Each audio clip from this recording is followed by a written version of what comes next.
जैसा कि संदीप जी ने बताया, मेरा नाम डॉक्टर आर.के. सिंह है और मैं एक एनजीओ के लिए काम करता हूं। उस एनजीओ का नाम है बायोमैप, कर्नाटक बिदर में है। और हमारे एनजीओ का पूछेंगे कि हमें एक लाइन में बताएं कि आपका एनजीओ क्या करता है, तो हमारे एनजीओ का काम है डायबिटीज, डायबिटीज, डायबिटीज। आप मेरे से पूछेंगे कि आपका क्या काम है, तो डायबिटीज, डायबिटीज, डायबिटीज, इसके अलावा हम कुछ भी नहीं करते। मोटे तौर पे डायबिटीज के बारे में कहा जाता है कि एक बार डायबिटीज आ गया तो जीवन भर हमें डायबिटीज के साथ जीना पड़ेगा। आपने सुना है? डायबिटीज के बारे में कहा जाता है कि एक बार डायबिटीज आ गया तो जीवन भर हमें डायबिटीज के साथ जीना पड़ेगा। पर हमारा एनजीओ ने एक मिशन लिया है कि नहीं, हमें लोगों को सही तरीके से बताना है कि डायबिटीज होता क्या है। और मैं पूर्ण विश्वास दिलाता हूं आपको, 99.99 नहीं, 100% का विश्वास दिलाता हूं कि आप लोग जैसे अभी तक आधा घंटा 45 मिनट हमारे लिए वेट किया, 1 घंटे आप यहां पे रहेंगे, हमारे साथ रहेंगे, तो मैं पूर्णतया विश्वास दिलाऊंगा कि हम डायबिटीज फ्री लाइफ जिएंगे।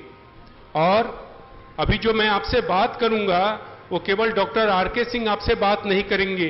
लाखों लोगों का विश्वास, जिन्होंने डायबिटीज फ्री लाइफ जिया है अपने भारत में। पिछले 7 साल से हम लोग काम कर रहे हैं और 7 सालों में हमने लाखों लोगों को डायबिटीज फ्री लाइफ जीने में मदद किया है। तो आप लोगों के साथ जो चर्चा करेंगे, उन लाखों लोगों का विश्वास भी आप लोगों के साथ चर्चा में सम्मिलित रहेगा। तो अब आप लोगों से मैं निवेदन करूंगा कि आप लोग अपना पूर्णतया समय आधे घंटे 45 मिनट के लिए केवल और केवल यहां पे रखेंगे, तो हम आपको पूरा विश्वास दिलाते हैं कि हम डायबिटीज फ्री होंगे। अब हम डायबिटीज के बारे में आपको बताते हैं। डायबिटीज होता क्या है, सब लोगों को मालूम है, पर फिर से हमें समझना होगा ABCD, और जब हम समझेंगे फिर मैं आपको बताऊंगा कि हम डायबिटीज फ्री कैसे हो पाएंगे। हमारा जो शरीर है ये कोशिकाओं से बना हुआ है और करीब करीब 70 लाख करोड़ कोशिकाएं हैं। और यदि हमें अपने कोशिकाओं को, अपने सेहत को हेल्दी रखना है तो 3 मूलभूत चीजों की जरूरत है, 3 चीजों की जरूरत है यदि हम और आप चाहते हैं कि हम स्वस्थ रहे। पहला है शारीरिक श्रम। शारीरिक श्रम समझते हैं आप? फिजिकल एक्सरसाइज, फिजिकल एक्टिविटी हम सब लोगों को करना पड़ेगा, ये पहला कंडीशन है। और फिजिकल एक्टिविटी के बारे में मैं एक छोटा सा एग्जाम्पल देता हूं, उदाहरण देके आपको बताता हूं कि हमारे घर में एक छोटा सा बच्चा है, नवजात शिशु है, कितना 3 महीने का है। 3 महीने का बच्चा कुछ भी समझता है? कुछ भी नहीं समझता है। तो हम लोग ऐसा समझते हैं कि वो बच्चा का डायरेक्ट कांटेक्ट है ईश्वर से, खुदा से डायरेक्ट कांटेक्ट है। तो उस बच्चे को 2 बातों का ज्ञान है। पहला कि हमने जन्म लिया है तो मुझे स्वस्थ रहना है, और दूसरा मुझे स्वस्थ रहना है तो शारीरिक श्रम करना होगा। बच्चे को आप लेटा के 25 कदम दूर चले जाएंगे तो बच्चा क्या करता है, आपने देखा है? हाथ पैर मारते रहता है, आप लोगों ने देखा है? बच्चा, चूंकि बच्चा चलना जानता नहीं है, दौड़ना जानता नहीं है, फिजिकल एक्सरसाइज नहीं जानता है, पर बच्चे को 2 बातों का ज्ञान है कि मुझे स्वस्थ रहना है तो शारीरिक श्रम करना होगा, मुझे स्वस्थ रहना है तो शारीरिक श्रम करना होगा। और बच्चा सोए शारीरिक श्रम करता है। पर बदलते परिवेश में हम लोग क्या कर रहे हैं, हम लोग शारीरिक श्रम से दूर भागते जा रहे हैं। तो ध्यान में रखना है कि स्वस्थ रहना है तो पहला कंडीशन है शारीरिक श्रम, दूसरा है पोषक तत्व, और तीसरा है एनर्जी। पोषक तत्व एनर्जी के लिए कुदरत ने खाने का प्रावधान किया है। बदलते परिवेश में हम लोग खाना किस लिए खा रहे हैं? आज के दिन में हम लोग खाना केवल और केवल इसलिए खा रहे हैं, इसको क्या पसंद है, जबकि कुदरत ने खाना को इसलिए बनाया था कि खाने से हमें पोषक तत्व मिलेगा और खाने से एनर्जी मिलेगा। अब खाना हम कुछ भी खाते हैं, आप वेज खाएं, नॉन वेज खाएं, कोई भी खाना खाएंगे तो खाने का 2 भाग होता है। एक भाग होता है जिसमें प्रोटीन, विटामिन्स, मिनरल्स, ये 3 रहते हैं, इन तीनों को मिला देते हैं तो इसको हम पोषक तत्व कहते हैं। पोषक तत्व का काम है हमारे सेल्स को पोषित करना और हेल्दी रखना। और दूसरा है कार्बोहाइड्रेट। खाना आप कुछ भी खाएंगे, खाने में कार्बोहाइड्रेट होगा। कार्बोहाइड्रेट खाना खाने के बाद, पचने के बाद शुगर बन जाता है। खाना खाने के बाद कार्बोहाइड्रेट क्या बनता है? शुगर बनता है। मतलब हम सब लोगों के शरीर में शुगर तो बन रहा है। तो कुदरत, और आज शुगर से हम लोग इतने परेशान हैं, पूरा दुनिया। आज कल मैं एक न्यूज़पेपर पढ़ रहा था कि आज के दिन में अपने देश में, जैसे जब हमने इस अभियान का शुरुआत किया था और लोग पूछते थे कि डायबिटीज का एज क्या है, तो मैं बताता था 35 साल के ऊपर। पर अभी कल मैं न्यूज़पेपर में पढ़ रहा था कि हमारे देश में 25 साल से नीचे जितने भी नवयुवक हैं, तो उसमें 4 लोगों में 1 में डायबिटीज है। 4 में 1 डायबिटीज है। कितना? 25 साल से नीचे। जबकि आज के पहले, कुछ दिन पहले तक हम कहते थे कि डायबिटीज 35 के बाद हमें सतर्क होने की जरूरत है। कार्बोहाइड्रेट शुगर बनता है। शुगर से हम लोग त्राहिमाम हैं, पूरी दुनिया त्राहिमाम है। और हमारा ईश्वर, हमारा कुदरत, हमारे खुदा हमारे शरीर में कार्बोहाइड्रेट को क्या बना रहे हैं? शुगर बना रहे हैं। क्यों बनाते हैं शुगर? चूंकि 70 लाख करोड़ सेल्स को काम करने के लिए, हमारे शरीर को सुचारू रूप से काम करने के लिए एक ही चीजों की जरूरत है, और उस चीज का नाम है एनर्जी।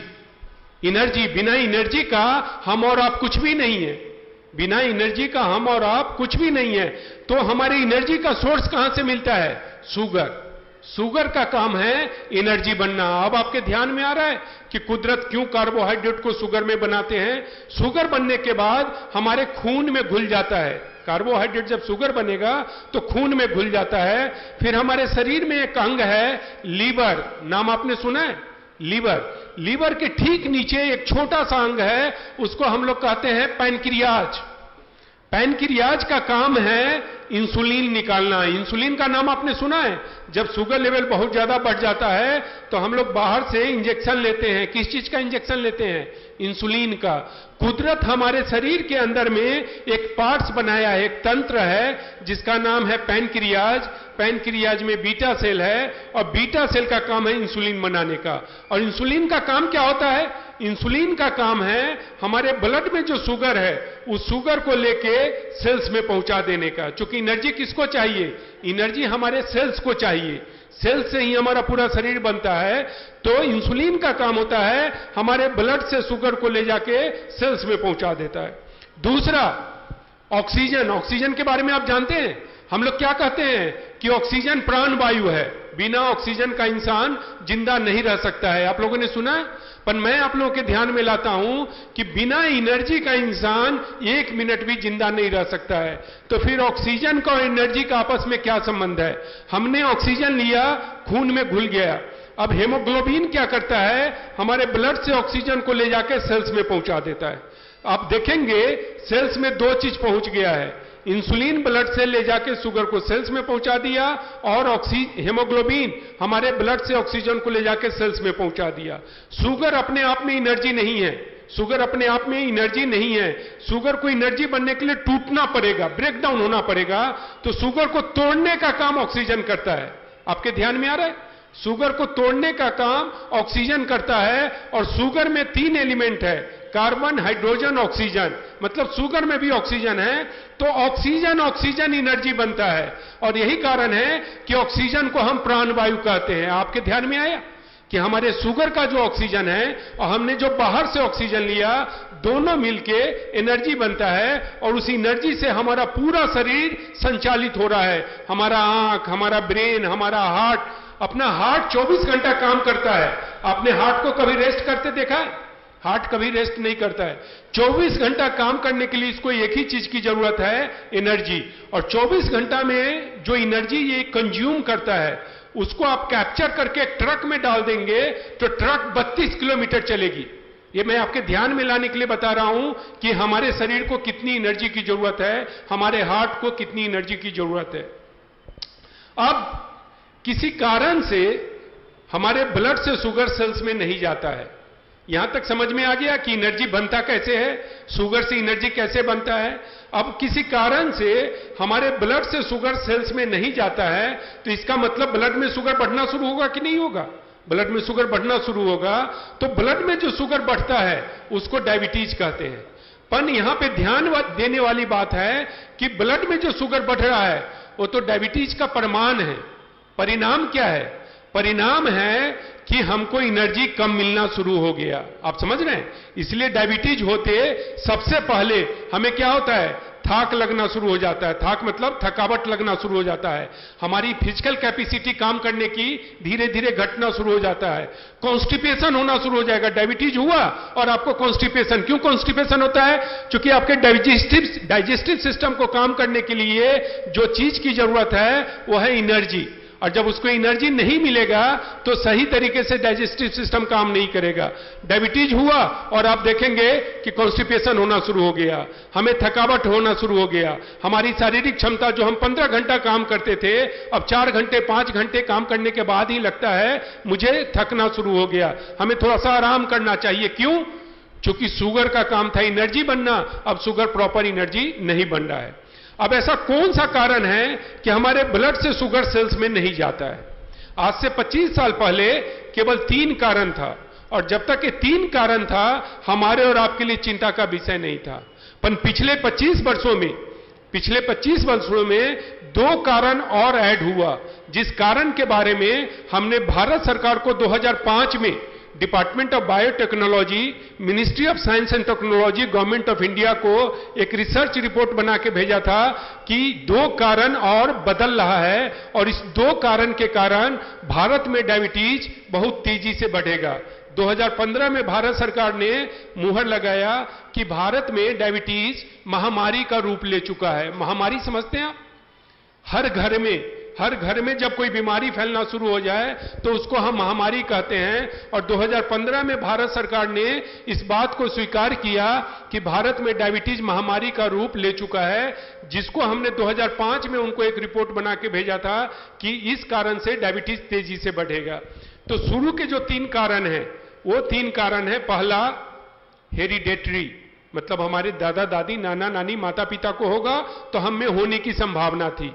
दूसरा कारण है शारीरिक श्रम में कमी आना। दिनों दिन आप देखेंगे कि हम लोग शारीरिक फिजिकल एक्टिविटी हमारा धीरे धीरे घटता जा रहा है। और तीसरा, टेंशन। 25 साल पहले टेंशन लोग लेते थे, स्ट्रेस नहीं लेते थे। टेंशन का मतलब हुआ पूरे जीवन काल में 2-5 बार लोग टेंशन लेता था। जब कोई मैरिज होता, कोई एक्सीडेंट हो जाता, तब लेते थे। पर पिछले 25 साल में अभी 2 कारण और ऐड हो गया। इस 3 कारण के अलावा 2 कारण ऐड हुआ, जिसके कारण डायबिटीज महामारी का रूप ले चुका है। जिसमें पहला कारण है कि हम लोग जो खाना खा रहे हैं, रोटी, चावल, दाल, सब्जी, आज के दिन में हमारे खाने में पोषक तत्व की कमी हो गई है। हमारे खाने में हम कमी नहीं कर रहे हैं, हम पेट भर के खा रहे हैं। 3 रोटी की जगह हम लोग 4 रोटी खा रहे हैं, पर खाने में जो पोषक तत्व होना चाहिए था वो पोषक तत्व नहीं मिल रहा है। उसके पीछे जिम्मेवार कौन है? रासायनिक खाद, केमिकल फर्टिलाइजर। हमने खेतों में इतना ज्यादा केमिकल फर्टिलाइजर डाल दिया है कि आज के दिन में खेत में छोटा छोटा जीव पाया जाता था, वो जीव मर गया है। और उसके मरने के कारण जो माइक्रो न्यूट्रिएंट्स, छोटा छोटा न्यूट्रिएंट चाहिए था, कितना चाहिए? एमसीजी में एकदम छोटा चाहिए, पर उतना भी आज के दिन में मिट्टी में नहीं है, और जिसके कारण हमारे खाने में पोषक तत्व की कमी हो गई है। और दूसरा सबसे बड़ा कारण है कि हमारे शरीर में टॉक्सिन का लेवल बढ़ गया है। टॉक्सिन, जहर का लेवल बढ़ गया है। तो टॉक्सिन कहां से बढ़ रहा है? जब भी हमारे शरीर में कोई रासायनिक प्रतिक्रिया होगा तो टॉक्सिन बनेगा। जैसे शुगर से एनर्जी बनना, तो टॉक्सिन बनेगा। पर शुगर से एनर्जी जब बनेगा तो कुदरत को मालूम था, हमारे ईश्वर को मालूम था कि टॉक्सिन बनेगा। तो उन्होंने क्या किया था? हमारे शरीर में एक व्यवस्था किया है जो टॉक्सिन को बाहर निकाल देता था। उसको हम लोग कहते हैं ग्लूटाथियोन हार्मोन। उसका काम है टॉक्सिन को बाहर निकालना। पर हमारे शरीर के अंदर में मान लीजिए कि 1 लीटर टॉक्सिन बन रहा है, तो बाहर से आज के दिन में हम लोग 10 लीटर टॉक्सिन ले रहे हैं। टॉक्सिन कहां से आ रहा है? जो हम लोग ऑक्सीजन ले रहे हैं, ये हवा का भाग है। और आज के दिन में हवा दूषित हो गया है, हवा दूषित हो गया है, और दूषित हवा के कारण टॉक्सिन आ रहा है। दूसरा सबसे बड़ा कारण है स्ट्रेस, तनाव। आपने नाम सुना है? 25 साल पहले टेंशन लोग लेते थे। टेंशन पूरे जीवन काल में 2 से 5 बार लेते थे। पर स्ट्रेस हम लोग कब लेते हैं? हर दिन में 5 से 10 बार स्ट्रेस लेते हैं। और जब भी हम लोग स्ट्रेस लेते हैं तो हमारे शरीर में टॉक्सिन पैदा होता है। जब भी आप तनाव लेंगे, किसी भी कारण से आपने तनाव लिया, तो आपके शरीर में टॉक्सिन पैदा होगा। जैसे अभी मैं आपके पास आ रहा था, रास्ते में ट्रैफिक बहुत था और हमें लग रहा था कि बहुत लेट हो रहा है, तो आपके ध्यान में मैं लाऊं, मैं स्ट्रेस में था कि मैं कितना जल्दी जाऊं ताकि आप लोग वेट ना करेंगे, और उसके कारण हमारे शरीर में टॉक्सिन पैदा होता है। तो स्ट्रेस बिना बताए हुए, हम चाहें या ना चाहें, परिस्थिति के कारण स्ट्रेस होता है, और जब भी स्ट्रेस होगा तो टॉक्सिन बढ़ेगा। और तीसरा, हम लोग जो सब्जी खाते हैं, हम लोग जो फल खाते हैं, उस पर इतना ज्यादा केमिकल, इंसेक्टिसाइड, पेस्टिसाइड डाल दिया जाता है कि आप कितना अच्छा से भी धोएंगे तो टॉक्सिन होता है। अब टॉक्सिन से नुकसान क्या होता है? टॉक्सिन के बढ़ने से नुकसान क्या होता है?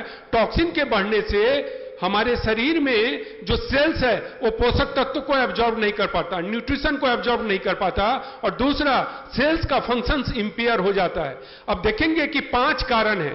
पहला, अनुवांशिकी; दूसरा, शारीरिक श्रम में कमी आना; तीसरा, टेंशन; और बदलते परिवेश में हमारे खाने में पोषक तत्व की कमी और शरीर में टॉक्सिन लेवल का बढ़ जाना।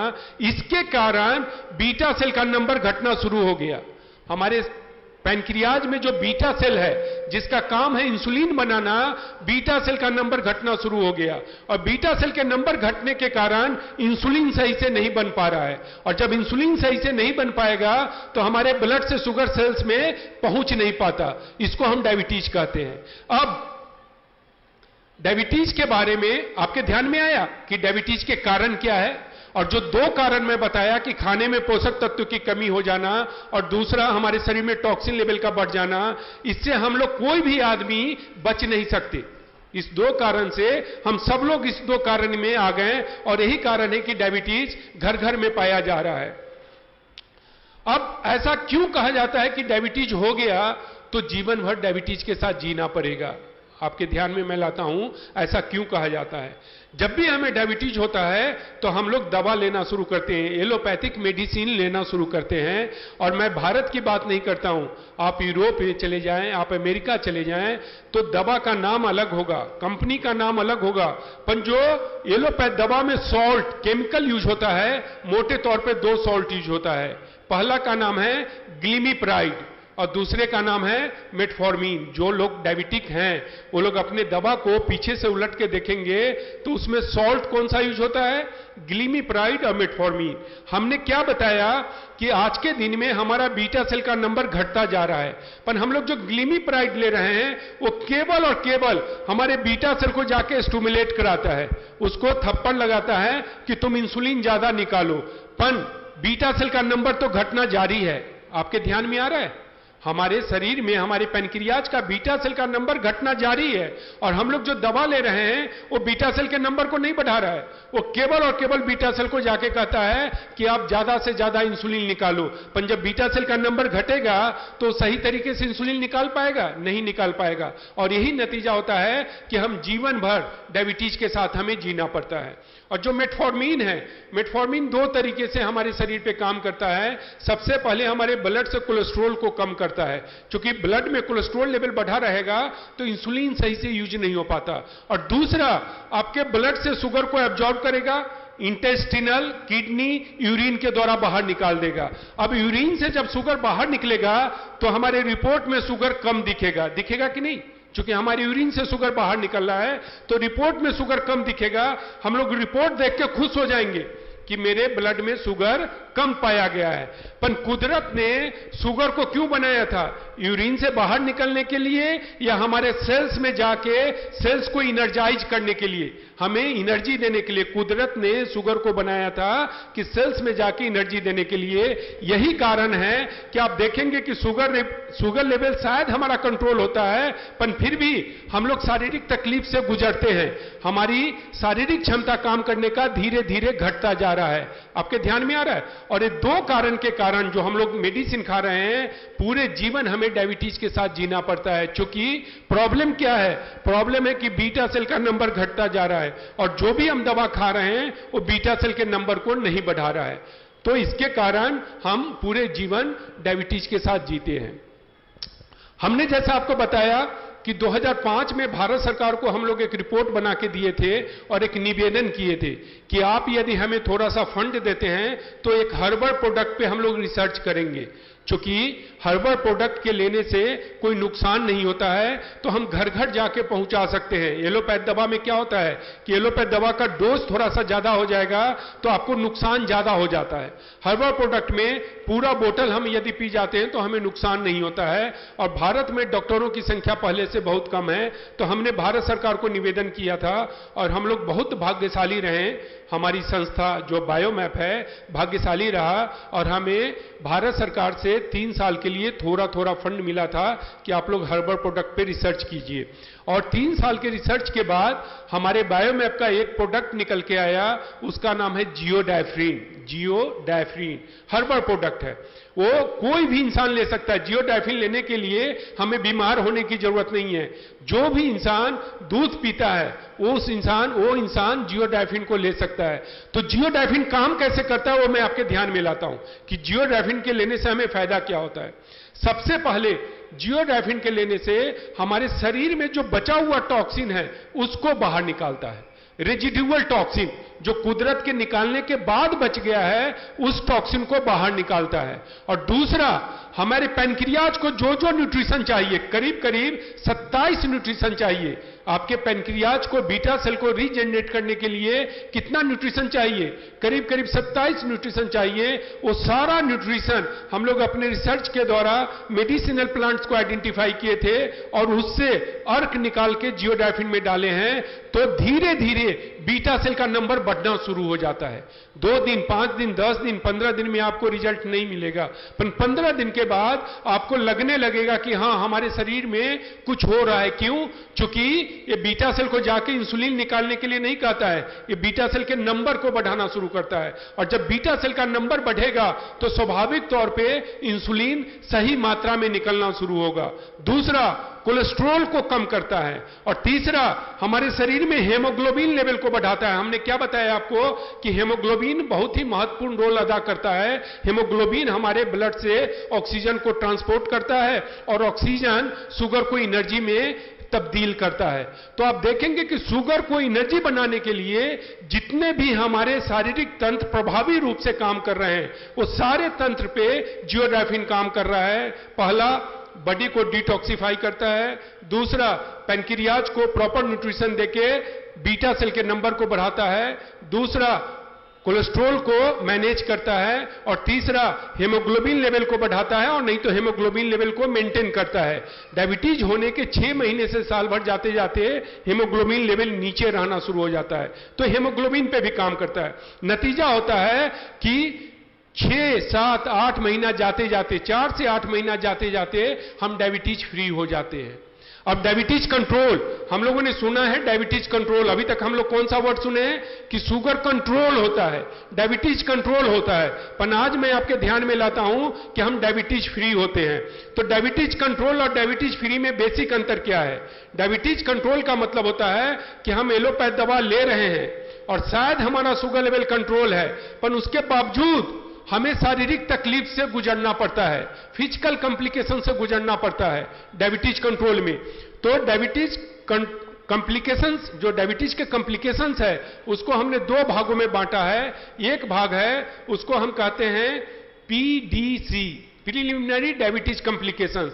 प्रीलिमिनरी डायबिटीज कॉम्प्लिकेशंस का मतलब हुआ कि हमें डायबिटीज हुआ और ये तकलीफ आना शुरू हो गया, और जब ये तकलीफ 2 साल से 20 साल कंटिन्यू करता है तो हम लोग उसको कहते हैं advance diabetes complications. Advance diabetes complications का मतलब हुआ अब आपको हार्ट का प्रॉब्लम होगा, किडनी का प्रॉब्लम होगा, लीवर का प्रॉब्लम होगा, मेमोरी पावर का प्रॉब्लम होगा, शारीरिक क्षमता धीरे धीरे घटता जा रहा है। ये सारा एडवांस डायबिटीज कॉम्प्लिकेशंस है। तो पीडीसी में क्या होता है कि हम दवा खा रहे हैं और दवा खाने के बाद भी आप देखेंगे ये जो हमारा मसल्स है, इस मसल्स में क्रैम्प रहेगा, दर्द रहेगा, यहां पे जलन रहेगा, पूरे मसल्स में दर्द रहेगा। कब? जबकि हम दवा खा रहे हैं। रात में हमें सही से नींद नहीं आती है, बाथरूम हमें 3 से 5 बार जाना पड़ता है, और 3 से 5 बार जब आप बाथरूम जाएंगे तो आपको नींद अच्छी आ ही नहीं सकती है। शाम के समय थोड़ा थोड़ा थका थका लगता है, दूसरा, शाम के समय हमें इरिटेशन आता है। इरिटेशन, आप समझ रहे हैं? आपको छोटी छोटी बातों पे गुस्सा आएगा। अब लोग समझते हैं कि हमारी मम्मी को, हमारे पापा को गुस्सा क्यों आ रहा है छोटी छोटी बातों पे, तो गुस्सा इसके लिए आता है और डायबिटीज से रिलेटेड है, कॉम्प्लिकेशंस है। पांचवा, जैसा कि मैं बताया कि आपकी शारीरिक क्षमता धीरे धीरे घटेगा, और जब एक कंटिन्यू करता है तो 2 से 20 साल जाते जाते अब आपको हार्ट का डैमेज करेगा। आज आप मुंबई जैसे बड़े शहर में हैं, आप किसी भी हार्ट हॉस्पिटल में चले जाएं और आप जाके पता करें कि आपके यहाँ हार्ट के जो पेशेंट आए हैं उसमें डायबिटीज वाले कितने हैं। 10 में से 9 डायबिटीज वाले हैं। यदि 10 हार्ट का पेशेंट पहुंच रहा है तो उसमें 9 करीब करीब डायबिटीज वाले हैं। अब उस 9 आदमी का आप इंटरव्यू लें कि भाई साहब जब आपको डायबिटीज हो गया था तो आप एलोपैथ दवा खा रहे थे? बताएंगे कि हाँ, मैं एलोपैथ दवा खा रहा था। आपका शुगर लेवल कंट्रोल था तो शुगर लेवल कंट्रोल था। तो फिर जब एलोपैथ दवा खा रहे थे, शुगर लेवल कंट्रोल था, तो फिर हार्ट का प्रॉब्लम क्यों हुआ? क्योंकि शुगर प्रॉपर मेटाबोलाइज होकर एनर्जी नहीं बन रहा था। आप समझ रहे हैं? शुगर कंट्रोल होना पहली बात है, सबसे इंपॉर्टेंट बात है। शुगर को कंट्रोल करने के लिए कुदरत नहीं बनाया है, कुदरत ने बनाया है शुगर को मेटाबोलाइज होकर एनर्जी बनने के लिए। और हार्ट के काम करने के लिए हमने पहले ही आपको बताया कि 24 घंटा जो एक काम करता है, और उसके लिए जो एनर्जी चाहिए उस एनर्जी को आप कैप्चर करके एक ट्रक में डाल देंगे तो ट्रक 32 किलोमीटर चलेगी। कितनी एनर्जी की जरूरत है? और जब इसको एनर्जी नहीं मिलेगा तो धीरे धीरे हमारा हार्ट डैमेज होगा कि नहीं होगा? जो कॉन्स्टिपेशन होता है, डायबिटीज होते हैं, आप देखेंगे कॉन्स्टिपेशन होता है। क्यों कॉन्स्टिपेशन होता है? क्योंकि डाइजेस्टिव सिस्टम को काम करने के लिए एनर्जी चाहिए। जब उसको एनर्जी नहीं मिलेगा तो धीरे धीरे धीरे धीरे हमारा डाइजेस्टिव सिस्टम काम करना स्लो हो जाता है। यही कारण है कि 2 से 20 साल जाते जाते हमारा हार्ट डैमेज होता है, किडनी डैमेज होता है, लीवर डैमेज होगा, मेमोरी पावर आपका धीरे धीरे घटना शुरू हो जाएगा। इस तरीके से सारे प्रॉब्लम आता है। और डायबिटीज फ्री का मतलब क्या होता है? जो हमने आपको बताया कि यदि हम जियोडाइफिन लेते हैं तो हम डायबिटीज फ्री होते हैं। डायबिटीज फ्री का मतलब होता है 5 पैरामीटर्स को क्वालिफाई करना, तब जाके हम आपको कहेंगे आप डायबिटीज फ्री हुए। पहला पैरामीटर्स है कि हमारा शुगर लेवल नॉर्मल रेंज में आना। शुगर लेवल नॉर्मल रेंज का मतलब होता है मोटे तौर पे 120 के आजू बाजू शुगर होना। जबकि आप एलोपैथ में जाएंगे तो डॉक्टर साहब क्या कहेंगे? 110 के आजू बाजू होना चाहिए, पर 130 के नीचे और 120 के आजू बाजू है तो हमारा शुगर नॉर्मल रेंज है, पहला। दूसरा, एलोपैथ दवा बंद होना। आप समझ रहे हैं? जो हम एलोपैथ दवा खा रहे हैं ये बंद होना चाहिए। तीसरा, आपकी जो शारीरिक परेशानी है, जो यहां पे दर्द है, यहां पे दर्द है, शाम के समय सुस्ती है, रात में हम बाथरूम ज्यादा जाते हैं, जो भी प्रॉब्लम है वो कंप्लीट खत्म होना चाहिए। चौथा, जब आप अपने यूरिन का टेस्ट कराएं तो यूरिन से शुगर बाहर नहीं निकलना चाहिए। और पांचवा, आपकी शारीरिक क्षमता काम करने का पहले जैसा वापस आना चाहिए। अब मैं आप लोगों से एक सवाल करता हूं कि हमारा शुगर लेवल नॉर्मल रेंज में आ गया, एलोपैथ दवा बंद हो गया, हमारी शारीरिक तकलीफ खत्म हो गया, हमारे यूरिन से शुगर बाहर नहीं निकल रहा है, और हमारी शारीरिक क्षमता काम करने का हमारे उम्र के हिसाब से वापस आ गया, तो इसको हम डायबिटीज फ्री कहेंगे कि नहीं कहेंगे? हम इसको डायबिटीज फ्री कहेंगे। आप एक नॉर्मल लाइफ जीना शुरू कर दिए, आप नॉर्मल लाइफ जीना शुरू कर दिए, इसको हम लोग डायबिटीज फ्री कहते हैं। और डायबिटीज फ्री होने का सबसे बड़ा जो मीनिंग निकल के आता है और हमारे जीवन का जो मकसद है, सबसे बड़ा मकसद होता है कि जो ही आप डायबिटीज फ्री हुए तो धीरे धीरे जो आपका हार्ट, किडनी, लीवर डैमेज हो रहा था वो डैमेज होना बंद हो गया।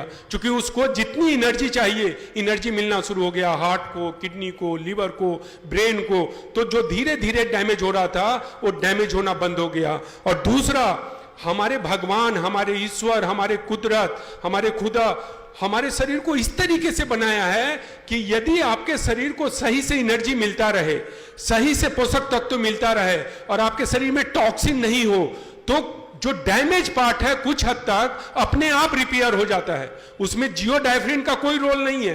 कुदरत ने हमारे शरीर को इस तरीके से बनाया है, हमारे अंग को इस तरीके से बनाया है कि यदि आपके शरीर में आपके शरीर से टॉक्सिन लेवल बाहर निकल रहा हो, आपके शरीर को पोषक तत्व मिल रहा हो और आप अपने शरीर को एनर्जी सही तरीके से दे रहे हैं, तो आपका हार्ट यदि डैमेज है 30 to 40% तो डैमेज रिपेयर हो जाता है। किडनी यदि डैमेज है 10 to 20% रिपेयर हो जाएगा, लीवर रिपेयर हो जाएगा। कितनी बड़ी बात है।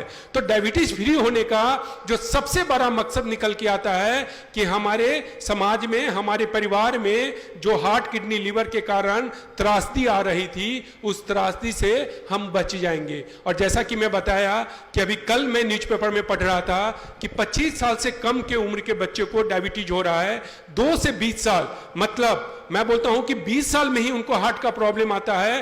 तो 25 + 20 45, 45 साल के जाते जाते यदि उनको डायबिटीज होता है, यदि उनको हार्ट का प्रॉब्लम आता है, मतलब आप समझ रहे हैं हम कौन से दिशा में जा रहे हैं। हमें बैठ के सोचने की जरूरत है।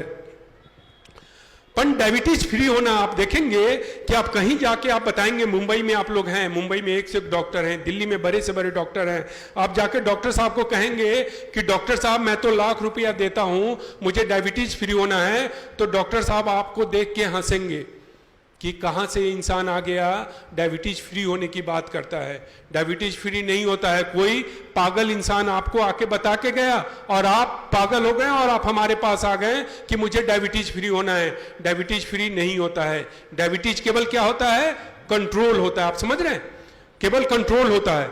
मैं आपके ध्यान में इस बात का मतलब कितना बड़ा चैलेंज है हमारे सामने में, इस बात के द्वारा मैं आपको यह संदेश देना चाहता हूं कि जहां पे सब जगह यह कहा जा रहा है कि डायबिटीज केवल कंट्रोल होता है और हम कहते हैं कि डायबिटीज फ्री होता है, तो ये आसान चीज नहीं है, बहुत चैलेंजिंग जॉब है। लेकिन यदि इंसान संकल्प कर ले और सामूहिक रूप से हम संकल्प कर ले, तो हमारे लिए कोई भी समस्या हमारे संकल्प से ऊंचा नहीं होता है। इंसान के संकल्प से सारा समस्या नीचा है। हमारी समस्या जो है सो घुटना टेक देता है। तो अब मैं आपके ध्यान में ये लाता हूं कि केवल जियोडाइफिन के लेने से हम डायबिटीज फ्री नहीं हो सकते हैं।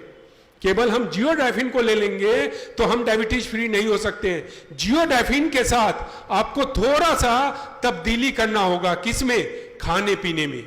हम क्या कहते हैं कि जब मैं 2005 में भारत सरकार को रिपोर्ट दिया था कि डायबिटीज बहुत तेजी से बढ़ेगा, तो 2015 में भारत सरकार ने कहा कि डायबिटीज महामारी का रूप ले लिया है। और जब 2015 में भारत सरकार कहता है कि यह महामारी का रूप ले लिया है, तो मैं कहता हूं कि डायबिटीज आतंकवाद का रूप ले लिया है। बिना बताए हमारे घर में आ जाता है। घर मतलब हमारे शरीर में आ रहा है और हमारे हार्ट, किडनी, लीवर को डैमेज कर रहा है। तो आतंकवादी है कि नहीं है? डायबिटीज आज के दिन में आतंकवादी है। और जब भी कोई आतंकवादी हमारे परिवार में, हमारे समाज में, हमारे राज्य में, हमारे राष्ट्र में आता है, तो हम लोग क्या कहते हैं कि दुश्मन को चारों तरफ से घेरो, चारों तरफ से घेर के दुश्मन को हराना है। तो आज डायबिटीज रूपी दुश्मन को हमें 4 दिशा से घेरना है, जिसमें पहला दिशा है जियोडाइफिन, जो हमने आपको बताया कि कैसे काम करता है। दूसरा दिशा का नाम है खाना पीना। हमें खाने पीने के बारे में सोचना होगा कि कुदरत ने हमें खाने पीने का प्रावधान केवल और केवल इसके लिए नहीं किया है, पोषक तत्व के लिए किया है, पहली बात। दूसरी बात कि जब हमारा उम्र 40 साल हो जाता है तो हमें डायबिटीज है या नहीं, हमें आदर्श जीवन जीने की जरूरत होती है। और आदर्श जीवन जीने का मतलब होता है हमारे खाने पीने में परिवर्तन करना। तो खाने पीने में जो पहला परिवर्तन करना है वो मैं आपके ध्यान में लाता हूं। सुबह में 7 से 9 के बीच में, मोटे तौर पे आप देखेंगे बड़े शहरों में हम लोग क्या करते हैं, सुबह के 6 बजे से लेकर 10 बजे तक हम लोग क्या करते हैं मालूम है आपको? चाय बिस्किट, चाय बिस्किट, चाय बिस्किट पे काम चलाते हैं। जबकि मैं आपके ध्यान में लाता हूं, जो पशु है, गाय भैंस है, उसको सुबह में 6 बजे खाना मिलना चाहिए और आप आधा घंटा लेट कर दें, 6:30 कर दें, तो पशु जोर जोर से बोलना शुरू कर देगा। क्यों? कि तुम हमारे मालिक को मालूम नहीं है, पर मुझे मालूम है कि हमारे शरीर को सबसे ज्यादा पोषक तत्व और एनर्जी की जरूरत है वो सुबह में है, और मेरा मालिक कहां पड़ा हुआ है। पर हम इंसान पढ़े लिखे होने के बाद भी 6 बजे से लेकर 10 बजे तक हम लोग क्या करते हैं, आप लोग बताएंगे, मैं नहीं बताऊंगा। 6 बजे से 10 बजे तक हम लोग क्या करते हैं, चाय और बिस्किट पे काम करते हैं। तो आज के बाद से 7 बजे से लेकर 9 बजे के बीच में हमें अंकुरित अनाज खाना है। अंकुरित अनाज, अंकुरित अनाज समझते हैं आप? Sprouted grain. और प्रेफरेंस यदि आप मेरे से पूछेंगे तो मूंग खाना है, मूंग, चना को छोड़ के 40+ में हमें चना को नहीं खाना चाहिए। तो मूंग के साथ आप कुछ भी खाएंगे, पर मेरे से पूछेंगे कि आप बताएं कि सबसे अच्छा कौन सा है, तो मूंग है। मूंग को आप लीजिए, रात में पानी में डाल दीजिए, सुबह पानी से निकाल के सूती वस्त्र में, सूती कपड़ा में उसको बांध दीजिए, तो 4-5-6 घंटे के बाद उसमें अंकुरन आ जाता है। मैं आपके ध्यान में लाता हूं, जो ही हमारा अनाज अंकुरित होता है तो उसमें 2 विटामिन बढ़ जाता है, एक विटामिन सी और विटामिन ई। और विटामिन सी का काम है शरीर से टॉक्सिन को बाहर निकालना है। तो सबसे अच्छा खाना कितना है, अंकुरित अनाज खाना कितना है? खाना आपकी मर्जी, आपकी मर्जी है कि मुझे तो आज केवल आधा चम्मच खाना है, केवल आधा चम्मच। आधा चम्मच खा के आप पानी पी लें, फिर आपको चाय पीना है तो पी लें, पर दिन का शुरुआत तो होना चाहिए तो अंकुरित अनाज से होना चाहिए, पहला। दूसरा, जब भी हम खाना खाने बैठेंगे, मोटे तौर पे देखेंगे कि आज के दिन में खाना हम लोग 2 ही बार खा रहे हैं। खाना का मतलब रोटी चावल दाल सब्जी है, वो मोटे तौर पे हम लोग 2 बार खाते हैं। तो जब भी हम खाना खाने बैठेंगे, विशेषकर दिन का खाना जब खाएंगे, तो आज के बाद से हमारे खाने का 2 भाग हो जाएगा। अभी तक हम लोग खाना एक साथ खाते थे, पर आज के बाद से चूंकि हमें डायबिटीज को हराना है, डायबिटीज को हराना है कि नहीं हराना है, डायबिटीज को हराना है, और डायबिटीज के हराने के लिए हमें जो कुछ करना होगा हम करेंगे। तो खाने का 2 भाग का मतलब हुआ 1/3 भाग 2/3 भाग, मतलब 1/3 भाग हम सलाद खाएंगे। और वो भी सलाद कैसे खाएंगे? पहले सलाद को खाएंगे। अभी तक हम लोग सलाद खाते हैं, पर सलाद कैसे खाते हैं? 1 बाइट रोटी का लेते हैं या राइस का लेते हैं और दूसरा बाइट सलाद का लेते हैं। पर आज के बाद से हम ऐसा नहीं करेंगे। आज के बाद से पहले हम सलाद को खाएंगे। इसके क्या बेनिफिट्स है वो मैं बाद में बताऊंगा। अभी केवल ये समझिए कि खाने का आज के बाद से 2 भाग हो गया, 1 भाग 1/3 भाग। मतलब यदि हम 3 रोटी खाते हैं तो 1 रोटी के बराबर हम सलाद खाएंगे और 2 रोटी आप खाएं। रोटी सब्जी खाने में, भात खाने में, कुक्ड राइस खाने में कोई एतराज नहीं है, आप उसको खाएं। दूसरा, दिन के खाने में यदि हमें सर्दी खांसी जुकाम अस्थमा नहीं है तो दिन के खाने में बटर मिल्क या दही कर्ड जरूर अपने खाने में उसको इंक्लूड कीजिए, दही को या बटर मिल्क को। अब दिन का खाने का कार्यक्रम खत्म हुआ, शाम में हम चलेंगे 3 से 5। पूरे भारत, जैसा कि संदीप जी ने बताया, भारत साउथ इंडिया को आप छोड़ देंगे तो भारत का ऐसा कोई भाग नहीं है जहां पे मैं नहीं जाता हूं और डायबिटीज के बारे में हम सेमिनार कंडक्ट करते हैं और लोगों को प्रेरित करते हैं कि कैसे डायबिटीज फ्री लाइफ जीना है। 3 से 5 के बीच में मैं देखता हूं पूरे भारत में चाय लेके चाय वाला घूम रहा है। 3 से 5 के बीच में हम सब लोग चाय बिस्किट चाय बिस्किट चाय बिस्किट लेते हैं कि नहीं लेते हैं? अब न चाय में न्यूट्रिशन नहीं है, ऊपर से जो ही चाय पीजिएगा आपका बॉडी एसिडिक हो जाता है, जबकि बॉडी को एसिडिक नहीं होना चाहिए। हम चाय पिए और बॉडी एसिडिक हुआ। तो 3 से 5 के बीच में मैं चाय पीने पे मना नहीं करता हूं, आप चाय पिए, पर चाय पीने के पहले 2 काम कर ले।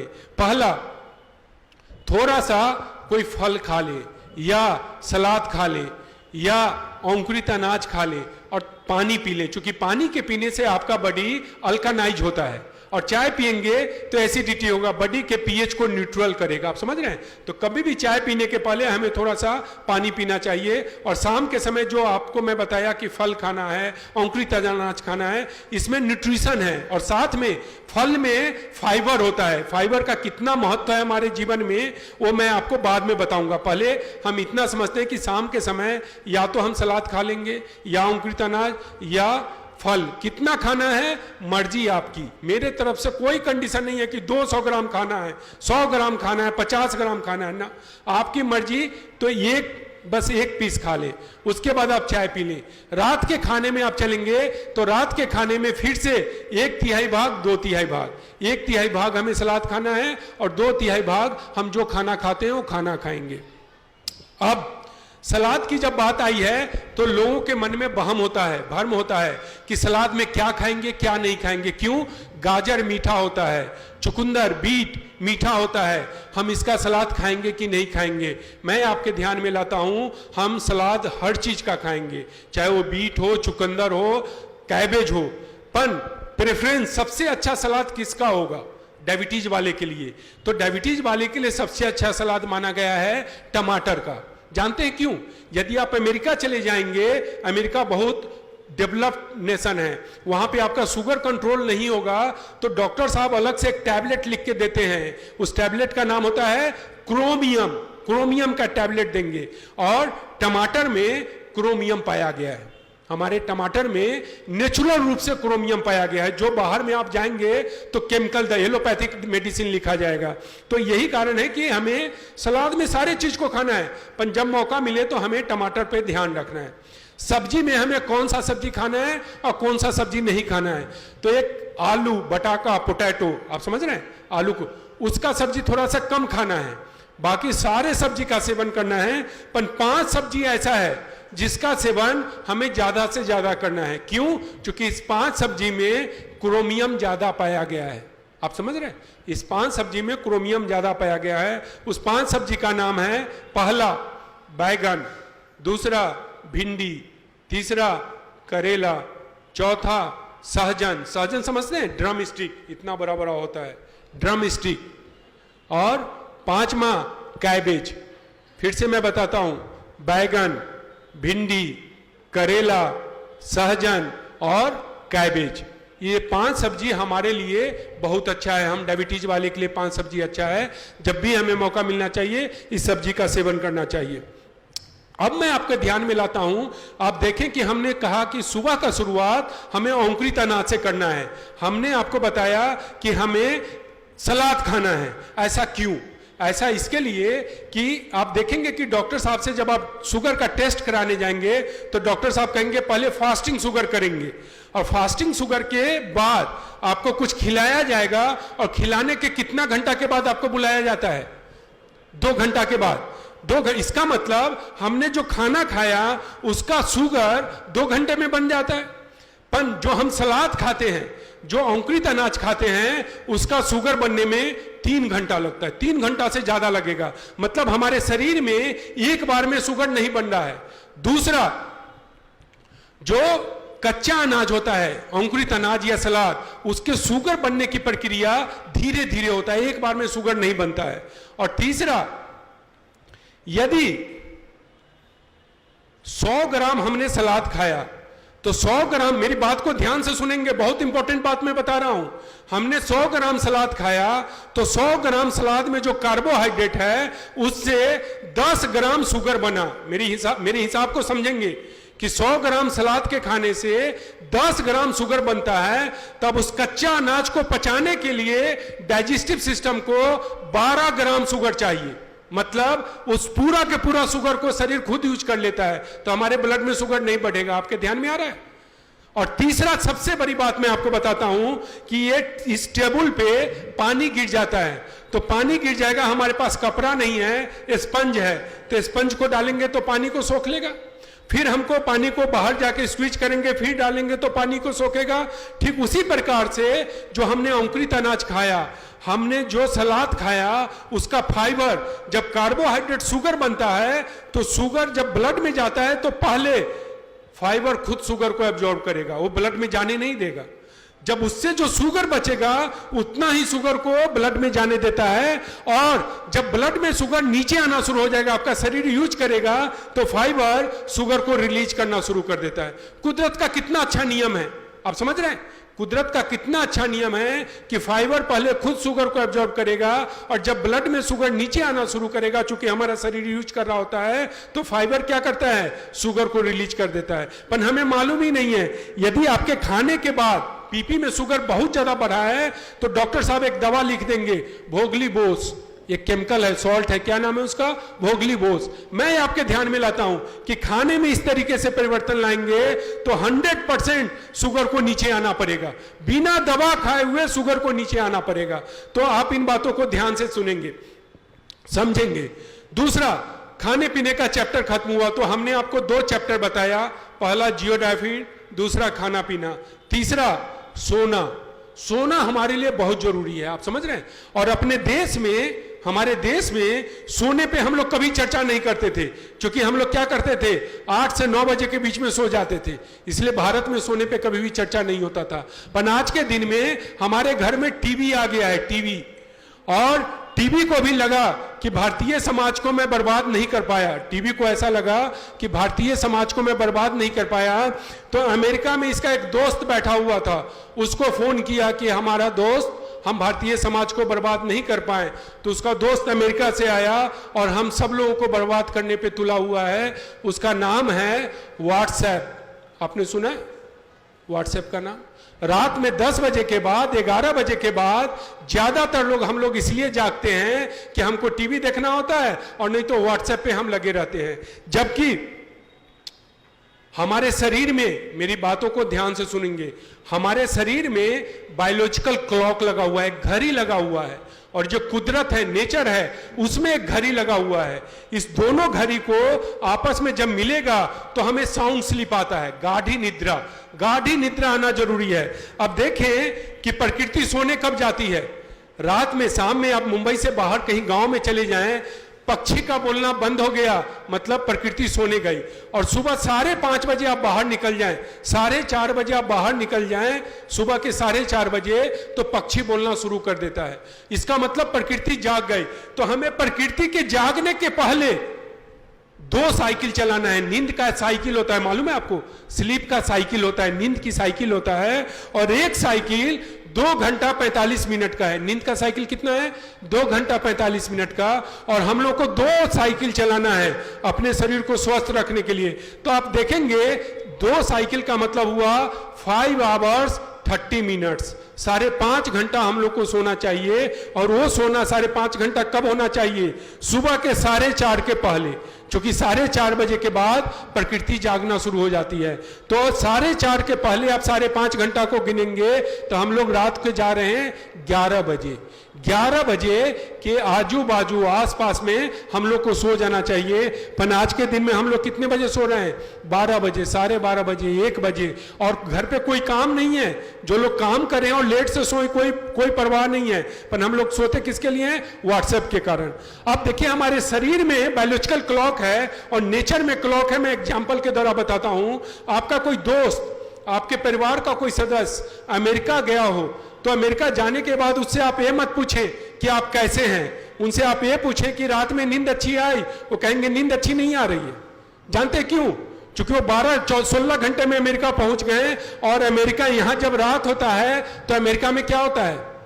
दिन होता है। उनका बायोलॉजिकल क्लॉक नेचर के क्लॉक के साथ सिंक्रोनाइज नहीं हुआ है, इसके कारण नींद नहीं आती है। और उससे भी बड़ा कारण, इससे भी बड़ा कारण मैं आपको बताता हूं कि पूरे दिन हमारे शरीर में टॉक्सिन जाता है, और दूसरा हमारा सेल्स डैमेज होता है। तो कुदरत ने, हमारे ईश्वर ने, हमारे खुदा ने हमारे लिए टाइम फिक्स किया है 11 से 3, 4 घंटा। जब आप सो जाएंगे तो आपके शरीर से टॉक्सिन को बाहर निकाला जाता है और आपके सेल्स को जो डैमेज हुआ है वो रिपेयर किया जाता है। यदि आप 12 बजे सोने जाते हैं तो टाइम मिलता है 3 घंटा, 1 बजे तो 2 घंटा, 2 बजे तो 1 घंटा, जबकि कुदरत को टाइम कितना चाहिए? 4 घंटा। और कुदरत का पैमाना फिक्स होता है, कुदरत के पैमाने में कोई कमी नहीं आती है। तो यदि हमें बहुत ज्यादा काम नहीं हो तो रात के 11 बजे हमें सोना चाहिए। तो आप देखेंगे हमने 3 दिशा पे चर्चा किया। पहला जियोग्राफी, दूसरा खाना पीना, तीसरा सोना, चौथा शारीरिक श्रम। शारीरिक श्रम का कोई सब्स्टिट्यूट नहीं है। और शारीरिक श्रम के बारे में हम लोग क्या सोचते हैं कि सुबह में आधे घंटे हमने वॉकिंग कर लिया, काम खत्म हो गया। अरे पूरे दिन में हम लोग चाय, नाश्ता, पानी, खाना कितनी बार करते हैं? 3 से 4 बार करते हैं। पर वॉकिंग, फिजिकल एक्सरसाइज में 1 बार सुबह में हम कर लेते हैं तो हम ऐसा समझते हैं कि काम हो गया। अब मैं आपके ध्यान में लाता हूं कि हमें छोटी छोटी बहाना ढूंढना है। दिन में भी 1 बार सुबह में 30 से 40 मिनट वॉकिंग करने के बाद, ज्यादा नहीं, 100-200 कदम आप दिन में चला करें। यदि लिफ्ट है और सीढ़ी है तो आप क्या करें कि 3रे महल तक आपको जाना है तो 2 महल तक लिफ्ट से जाएं और 1 फ्लोर किससे जाएं? सीढ़ी से चल के जाएं। आप देखेंगे कि अभी मैं एयरपोर्ट से आया हूं, एयरपोर्ट पे ट्रेवलेटर लगाया हुआ है। सारे लोगों को मैं देखता हूं कि ट्रेवलेटर पे चले जाते हैं। हमें ट्रेवलेटर पे नहीं जाना चाहिए। ट्रेवलेटर किसके लिए बना है? ट्रेवलेटर बना है बुजुर्ग के लिए, बीमार के लिए। हमारे और आपके लिए ट्रेवलेटर नहीं बना है। तो हमें छोटा छोटा बहाना खोजना है कि जैसे आप मेरे हेड ऑफिस में आएंगे तो मेरे ऑफिस के सामने में मेरा अपना कार पार्किंग है, पर मैं अपना कार 500 मीटर दूर पार्क करके आता हूं। 500 मीटर दूर पार्क करके, क्यों? कि हमें कंपलसरी 500 मीटर का वॉकिंग हो जाएगा। अब मैं आपके ध्यान में लाता हूं कि हम जियोडाइफिन का सेवन करते हैं, हम खाने पीने में थोड़ा सा परिवर्तन करते हैं, हम सोने में थोड़ा सा परिवर्तन करते हैं, हम शारीरिक श्रम को अडॉप्ट करते हैं। तो मैं 99.99 नहीं, 100% का मैं विश्वास दिलाता हूं कि हम डायबिटीज फ्री जीवन जिएंगे। और डायबिटीज फ्री जीवन जीने का मतलब होता है कि हमारा हार्ट, किडनी, लिवर स्वस्थ होना शुरू हो जाता है। जो डैमेज हुआ वो डैमेज नहीं होता है। अब जियोडाइफिन लेने का तरीका है, सुबह में नाश्ते से पहले 100 ml ल्यूक वार्म वाटर को लेना है, गुनगुना पानी को लेना है, उसमें 30 ड्रॉप्स को लेना है।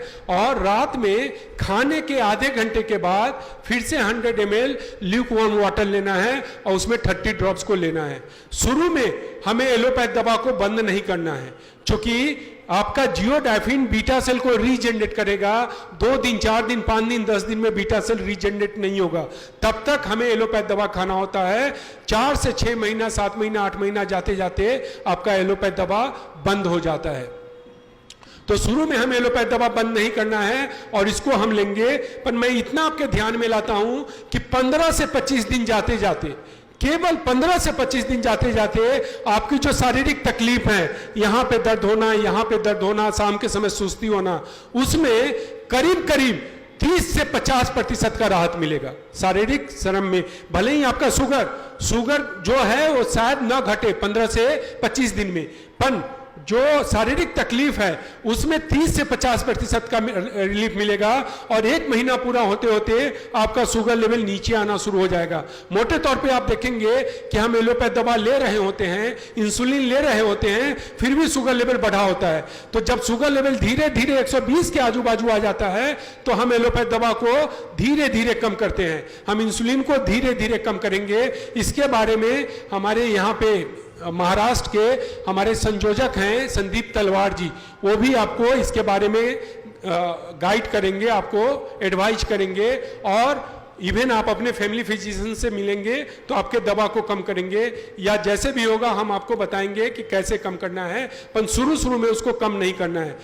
शुरू में हमें जियोडाइफिन को 2 बार लेना है, पर 2 परिस्थिति में जियोडाइफिन को 3 बार लेना है। मोटे तौर पे हमें केवल 2 ही बार लेना है, पर 2 परिस्थिति ऐसा है जहां पे जियोडाइफिन को 3 बार लेना है।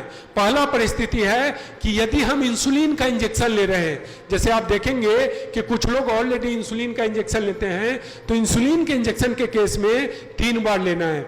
सुबह में नाश्ते से पहले, दिन में खाने के बाद, रात में खाने के बाद। और दूसरा, आप देखेंगे कि डायबिटीज होने के बाद एक छोटा सा जख्म हो जाता है, घाव हो जाता है, घाव हील नहीं होता है, तो डॉक्टर साहब उसका क्या इलाज करते हैं मालूम है आपको?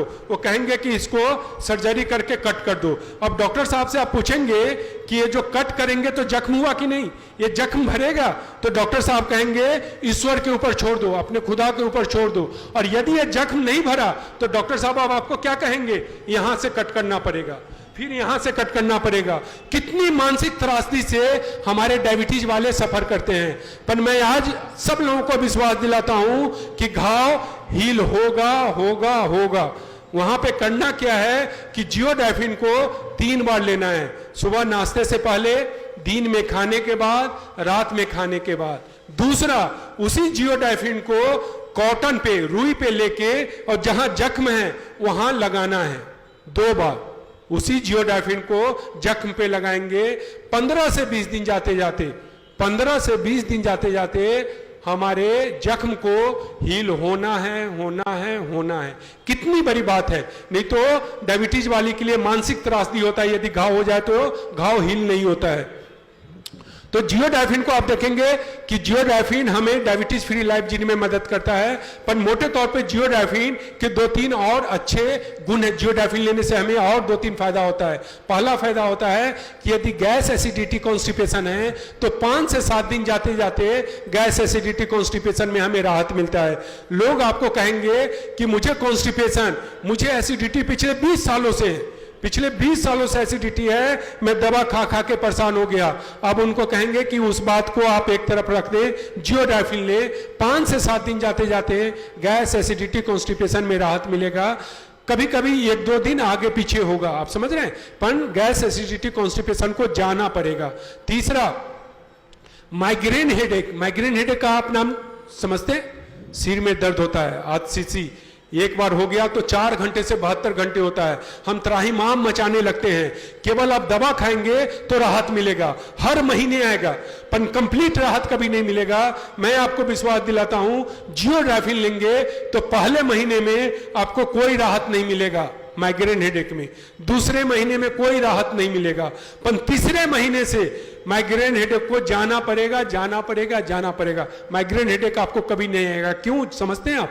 माइग्रेन हेडेक का मुख्य कारण है हमारे ब्रेन को प्रॉपर एनर्जी नहीं मिलता है। ब्रेन को जब प्रॉपर एनर्जी नहीं मिलता है और शरीर में टॉक्सिन लेवल बढ़ जाता है और किसी कारण से आपने तनाव ले लिया या एसिडिटी बढ़ गया तो माइग्रेन हेडेक फ्लेयर अप हो जाता है। पर हमने क्या बताया, जियोडाइफिन कोई दवा नहीं है। जियोडाइफिन शुगर को एनर्जी में कैसे तब्दील होगा, जो तंत्र काम करता है सारे तंत्र पे प्रभावी रूप से काम करके एनर्जी मैनेजमेंट पे काम करता है। फिर हमारे ब्रेन को जितना एनर्जी चाहिए, हार्ट को जितना एनर्जी चाहिए, किडनी को जितना एनर्जी चाहिए, एनर्जी देता है। और जब हार्ट को प्रॉपर एनर्जी देगा और आपके शरीर से टॉक्सिन को बाहर निकाल देगा, एसिडिटी को बाहर निकाल देगा, तो माइग्रेन हेडेक को जाना पड़ेगा। तो आप देखेंगे कि माइग्रेन हेडेक में भी इतना ही अच्छा काम करता है जितना अच्छा काम ये डायबिटीज पे करता है। और तीसरा है ब्लड प्रेशर का नाम आपने सुना है? ब्लड प्रेशर होगा तो डायबिटीज होगा, डायबिटीज होगा तो ब्लड प्रेशर होगा। क्यों? ब्लड प्रेशर का मुख्य कारण होता है कि हमारे हार्ट को सही रूप से काम करने के लिए जितनी एनर्जी की जरूरत है उतनी एनर्जी नहीं मिलती। नतीजा होता है कि हमारे ब्लड में कोलेस्ट्रॉल का लेवल बढ़ जाता है, शुगर का लेवल बढ़ जाता है, ब्लड की विस्कोसिटी बढ़ जाती है, थिक हो जाता है। और हार्ट को इतनी एनर्जी नहीं है जितनी एनर्जी चाहिए, तो ब्लड सर्कुलेशन सही से नहीं हो पाता है, हार्ट प्रेशर डाल के काम करता है। पर जियोडाइफिन लेने से हमने आपको क्या बताया कि जितनी एनर्जी चाहिए उतनी एनर्जी देगी, कोलेस्ट्रॉल को घटाता है, शुगर को घटाएगा, मतलब ब्लड की विस्कोसिटी को नॉर्मल रेंज में लाता है। और नतीजा होगा कि ब्लड प्रेशर को जाना पड़ेगा। तो लेकिन ये सारे चीज का रिलेशन किससे है? एनर्जी से है। ब्लड प्रेशर का रिलेशन एनर्जी से है, शुगर का रिलेशन एनर्जी से है कि शुगर एनर्जी में तब्दील नहीं हो रहा है, माइग्रेन हेडेक का रिलेशन एनर्जी से है, थायराइड का रिलेशन एनर्जी से है। ये 4 बीमारी का देखेंगे कि 4 बीमारी को भारत में कहा गया है लाइलाज है। Diabetes, blood pressure, thyroid, migraine headache, जब तक आप दवा खाएंगे ठीक रहेगा। पर थायराइड के केस में भी आप दवा खा रहे हैं और शायद आपका थायराइड का लेवल मेंटेन है, पर फिर भी शारीरिक तकलीफ से गुजरना पड़ता है। उनको भी पूरे शरीर में जकड़न रहता है, थकावट जैसा रहेगा, शरीर मोटा होता जाता है, शाम के समय सुस्ती रहती है, ये सारे परेशानी के साथ गुजरते हैं। पर यदि हम जियोडाइफिन लेते हैं और खाने पीने में परिवर्तन करते हैं तो एनर्जी मैनेज होता है। एनर्जी मैनेज होने के कारण ये चारों बीमारी निकल जाता है। कौन कौन सा? डायबिटीज, थायराइड, माइग्रेन हेडेक और ब्लड प्रेशर। अब डायबिटीज में आप देखेंगे 2 कैटेगरी है। इस एक को हम कहते हैं डायबिटीज और एक को कहते हैं प्री डायबिटीज। प्री डायबिटीज आप समझते हैं कि हम बॉर्डर लाइन पे खड़े हैं, कभी भी हम डायबिटीज हो सकते हैं। प्री डायबिटीज का लक्षण मैं आपको बताता हूं, कैसे पता चलेगा कि हम प्री डायबिटिक हैं। प्री डायबिटिक का मतलब होता है सुबह में हमारे खाने का जो समय है, मान लीजिए कि हमारे खाने का समय 9 बजे है, 10 बजे है, एक दिन आप 2 घंटा लेट से खाना खाएं, केवल 2 घंटा लेट से खाना खाएं, तो 2 घंटा लेट से खाना खाने में हमें असहज महसूस होने लगता है, हमें बेचैनी होने लगती है, रेस्टलेस होने लगता है। क्यों रेस्टलेस होता है? हमारे शरीर में शुगर 15 दिनों तक स्टोर्ड है कि हमारे इंसान को 15 दिनों तक खाना नहीं मिलेगा तो शुगर एनर्जी बनेगा। अब आप देखें कि 15 दिनों तक शुगर स्टोर्ड है और केवल 2 घंटा हमने खाना नहीं खाया तो हमें बेचैनी होने लगती है, मतलब कि हमारा बीटा सेल सही से काम नहीं कर रहा है, हमारा ऑक्सीजन लेवल सही से काम नहीं कर रहा है, जो स्टोर्ड शुगर है वो एनर्जी नहीं बन रहा है। अब इसी को हम लोग प्री डायबिटीज कहते हैं, मतलब अब ये बंदा कभी भी डायबिटिक हो सकता है। आपके ध्यान में आया? तो जियोडाइफिन उनके लिए भी है, प्री डायबिटिक के लिए भी है। उनको ज्यादा नहीं, केवल 15 दिनों के लिए आप दें और 15 दिनों के बाद उनको कहें कि अब खाना 4 घंटे के बाद खाओ, 5 घंटे के बाद खाओ, उनको इतनी भी बेचैनी नहीं होगी। क्यों? क्योंकि जियोडाइफिन के देने से टॉक्सिन को बाहर निकालेगा, हमारे बीटा सेल को हेल्दी करेगा, हमारे हेमोग्लोबिन लेवल को मेंटेन करेगा। शुगर जो स्टोर्ड शुगर है, खाना भले ही हम नहीं खा रहे हैं, पर जो स्टोर्ड शुगर है उस स्टोर्ड शुगर को एनर्जी में तब्दील करेगा। नतीजा होगा कि हम डायबिटिक हो ही नहीं सकते हैं। और तीसरा कैटेगरी है नॉन डायबिटिक। यदि हमारा एज 30-35 से ऊपर हो गया है और हम नहीं भी डायबिटिक हैं और हमारे परिवार में किसी को डायबिटीज है और जियोडाइफिन के लेने से वो डायबिटीज फ्री हो गया है, तो हम जियोडाइफिन लेते हैं तो हम डायबिटीज हो ही नहीं सकते हैं। तो आप देखेंगे कि जियोडाइफिन डायबिटीज वाले के लिए है, प्री डायबिटीज वाले के लिए है, नॉन डायबिटिक के लिए है।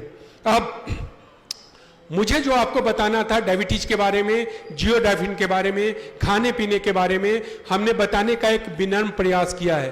पर डायबिटीज और हेल्थ बहुत ही कॉम्प्लेक्स सब्जेक्ट होता है, कभी कभी कुछ चीजों को हम समझ नहीं पाते हैं। तो यहां से अब आपका सेमिनार यहां से आपका पार्ट शुरू होगा। हमारा जो बताने का कार्यक्रम था हमने बता दिया। आपके मन में कहीं पे भी कोई शंका है डायबिटीज से लेके, जियोडाइफिन से लेके या खाने पीने से, तो आप निसंकोच होके हमसे सवाल करेंगे। चूंकि जैसा हमने बताया हमारे जीवन का एक ही मकसद है, हमारे एनजीओ का एक ही मकसद है कि लोग डायबिटीज फ्री लाइफ जिए, स्वस्थ लाइफ जिए। आप डॉक्टर साहब के यहाँ जाएंगे, डॉक्टर साहब के पास टाइम नहीं रहेगा कि आपसे ज्यादा चर्चा करेंगे। पर आज आपका भाई आपके बीच में आया है, आपको जगाने आया है, आपके मन के विश्वास को, जो विश्वास सो गया है उसको जगाने आया है कि नहीं, हम डायबिटीज फ्री होंगे। जब 1 लाख आदमी, 2 लाख आदमी डायबिटीज फ्री हो सकता है तो 2 करोड़ आदमी डायबिटीज फ्री क्यों नहीं हो सकता है? ये हम लोग को सवाल करना होगा। आप समझ रहे हैं? या तो डायबिटीज फ्री 1 आदमी को भी नहीं होना था। यदि 100 आदमी डायबिटीज फ्री होता है, 1000 आदमी डायबिटीज फ्री होता है, 1 लाख आदमी डायबिटीज फ्री होता है, तो फिर पूरा भारत डायबिटीज फ्री क्यों नहीं हो सकता है? ये सवाल हम लोगों को अपने आप से करना होगा। पर इसके पहले कि आप लोग कोई सवाल करें, मैं आप लोगों से निवेदन करता हूं कि आप लोगों ने इतनी गर्मी में भी बड़ी ही तल्लीनता, बड़ी ही तन्मयता के साथ मेरी बातों को सुना है और आप लोग अंदर ही अंदर संकल्प ले रहे हैं कि नहीं, हमें डायबिटीज फ्री लाइफ जीना है। सामूहिक रूप से हम लोग संकल्प ले रहे हैं कि डायबिटीज को हराना है। तो मैं इसके लिए आपको साधुवाद देना चाहता हूं और मैं आपसे निवेदन करता हूं कि आप अपने लिए एक बार ताली बजाएं।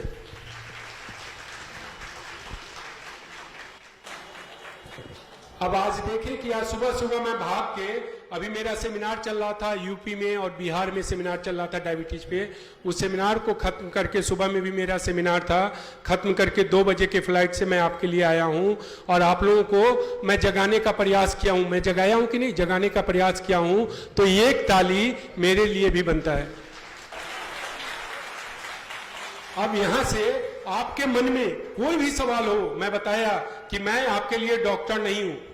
अभी तक मैं डॉक्टर था, पर अभी से मैं आपका भाई हूं, मैं आपका बेटा हूं। और यदि कोई इंसान अपने भाई और बेटा से कुछ चर्चा करने में चूक जाएगा तो उसको अब जीवन में कोई भी मौका नहीं मिल पाएगा कि अपने मन में जो शंका है उसको दूर करें। तो आप लोगों के मन में कोई भी शंका हो तो एक एक करके आप पूछ सकते हैं।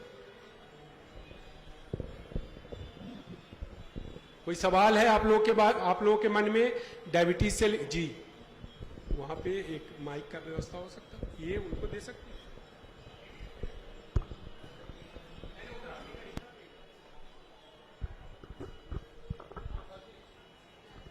जिनको बोलना या लाइन पे आ जाओ।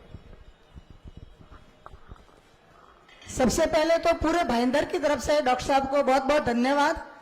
और सेमिनार में तो मैं बहुत जाती हूँ क्योंकि मैं एक पत्रकार की वाइफ हूँ और बहुत कार्यक्रमों में जाती हूँ, मगर जो आपके मन में पूरे भारत के लिए चिंता है, हकीकत में वो आपके शब्दों में झलकती है। और आपने मतलब हम लोगों की चिंता को समझते हुए जो आपने रिसर्च किया है उसके लिए बहुत बहुत धन्यवाद। और उसके लिए बहुत मेहनत और लगन चाहिए, वो आप में है। और आप बहुत ही मतलब क्या कहना चाहिए, अपनी जान डाल करके हम लोगों के लिए जो कर रहे हैं, इसलिए डॉक्टर साहब के लिए जोरदार तालियां।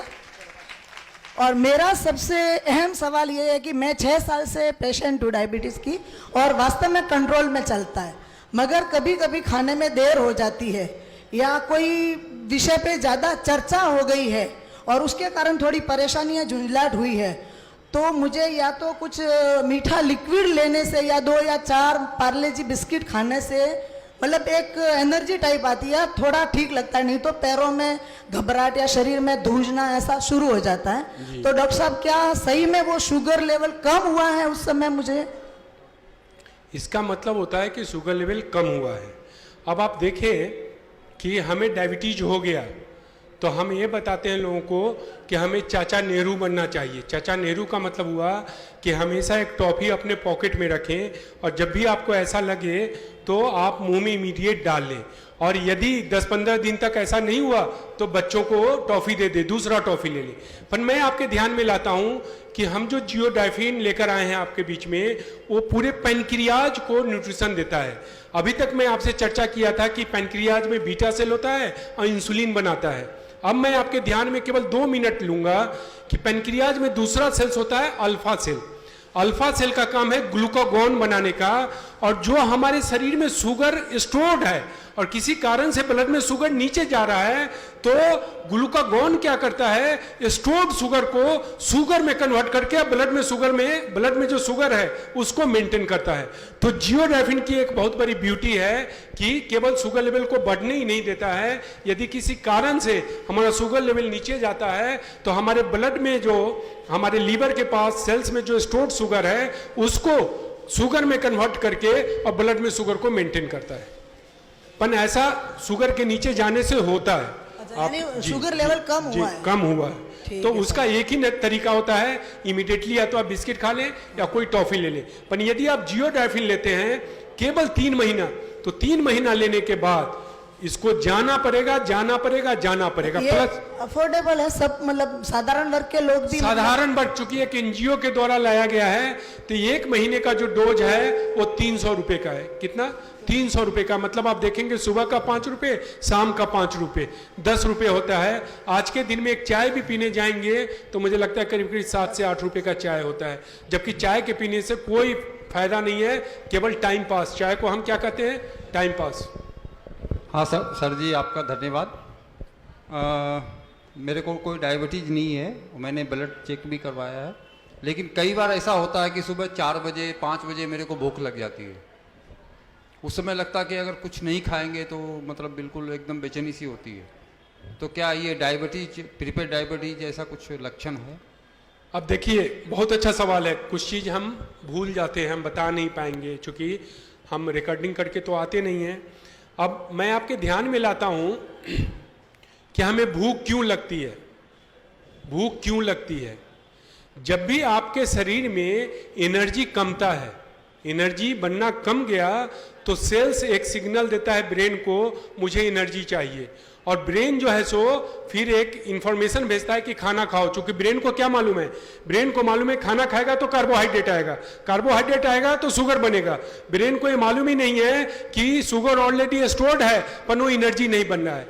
तो इसका मतलब कि हम प्री डायबिटिक है, मतलब कभी भी हम डायबिटिक हो सकते हैं।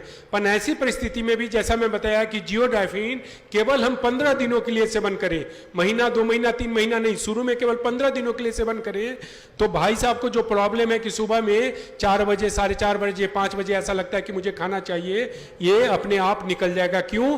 क्योंकि शरीर को जो एनर्जी चाहिए वो एनर्जी बना के देता रहेगा, और जब एनर्जी देता रहेगा तो फिर खाना, भूख हमें तभी लगेगी जब हमें भूख लगना चाहिए 7 बजे के बाद। यूजुअली आप किसी भी इंसान को देखेंगे तो हमें भूख 7 बजे के बाद ही लगती है, तो 7 बजे के बाद ही लगेगा। पर वो एक सिम्टम है कि हम कभी भी डायबिटिक हो सकते हैं।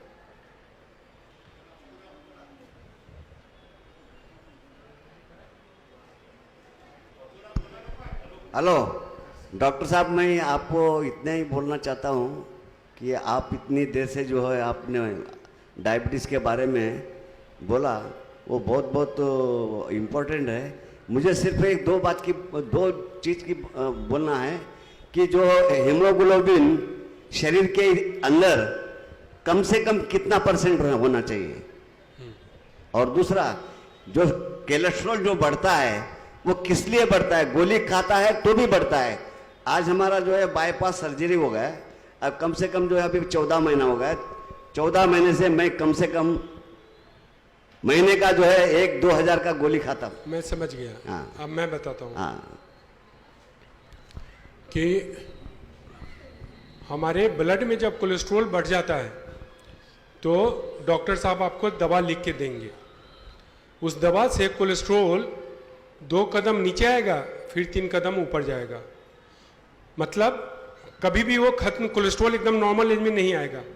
और यदि आपने 12 महीने तक कोलेस्ट्रॉल का दवा ले लिया, स्टेटिन बेस्ड दवा होता है, केमिकल जो जैसे हम लोग डायबिटीज में बोलते हैं ना ग्लिमिप्राइड, वैसे यहाँ पे स्टेटिन बेस्ड होता है। तो स्टेटिन बेस्ड दवा आपने ले लिया तो 12 महीने जाते जाते एक तो आपका कोलेस्ट्रॉल कंट्रोल नहीं हो रहा है, ऊपर से क्या होगा, ऊपर से आप डायबिटिक पेशेंट हो जाएंगे। 12 महीना जाते जाते एलोपैथ दवा से आपका एक तो कंट्रोल नहीं हो रहा है, दूसरा आप डायबिटिक पेशेंट हो जाएंगे। तो कोलेस्ट्रॉल को कम करना है तो मैं आपको कुछ उपाय बताता हूं। एक तो जैसा मैं बताया कि जियोडाइफिन के लेने से कोलेस्ट्रॉल नीचे आता है, पर कभी कभी कोलेस्ट्रॉल बहुत ज्यादा बढ़ा रहता है, 400-300 के आजू बाजू रहता है, तो हमें उसको जल्दी से जल्दी घटाना है। तो जल्दी से जल्दी नियंत्रित करने का तरीका है कि जियोडाइफिन के साथ 15 दिनों तक सुबह में 7 बजे से 9 बजे के बीच में 100 ml कुनकुना पानी ले लें, ल्यूकवार्म वाटर, थोड़ा सा गर्म पानी ले लें और उसमें 1 चम्मच हल्दी का मिला दें, हल्दी टर्मरिक पाउडर 1 चम्मच हल्दी का मिला दें। तो 15 दिन के अंदर वो भले ही 300 साल जो आप दवा खा के केवल थोड़ा सा ऐसे, दवा खाने से क्या हो रहा है, ये ऐसे हो रहा है, ऐसे हो रहा है, ऐसे हो रहा है, ऐसे हो, जो शुगर में भी होता है, शुगर में 2 कदम नीचे आएगा, 2 कदम ऊपर। तो 15 दिन जाते जाते कोलेस्ट्रॉल कहां पे आएगा मालूम है आपको? कोलेस्ट्रॉल नॉर्मल रेंज में आएगा। केवल 15 दिन में क्या करना है, जियोडाइफिन को लेना है और साथ में 15 दिन तक मॉर्निंग में 7 बजे से 9 बजे के बीच में हमें गर्म पानी में 1 चम्मच हल्दी का पाउडर लेना है। अब यदि हम चाहते हैं कि हमारा कोलेस्ट्रॉल कभी बढ़े ही नहीं, तो रात में यदि आप दूध पीते हैं, मोटे तौर पे बहुत सारे लोग हैं जो रात में दूध पीते हैं, तो उनको कम से कम महीने में 7 दिन कैसा दूध पीना चाहिए, दूध में 1 चम्मच हल्दी मिला के।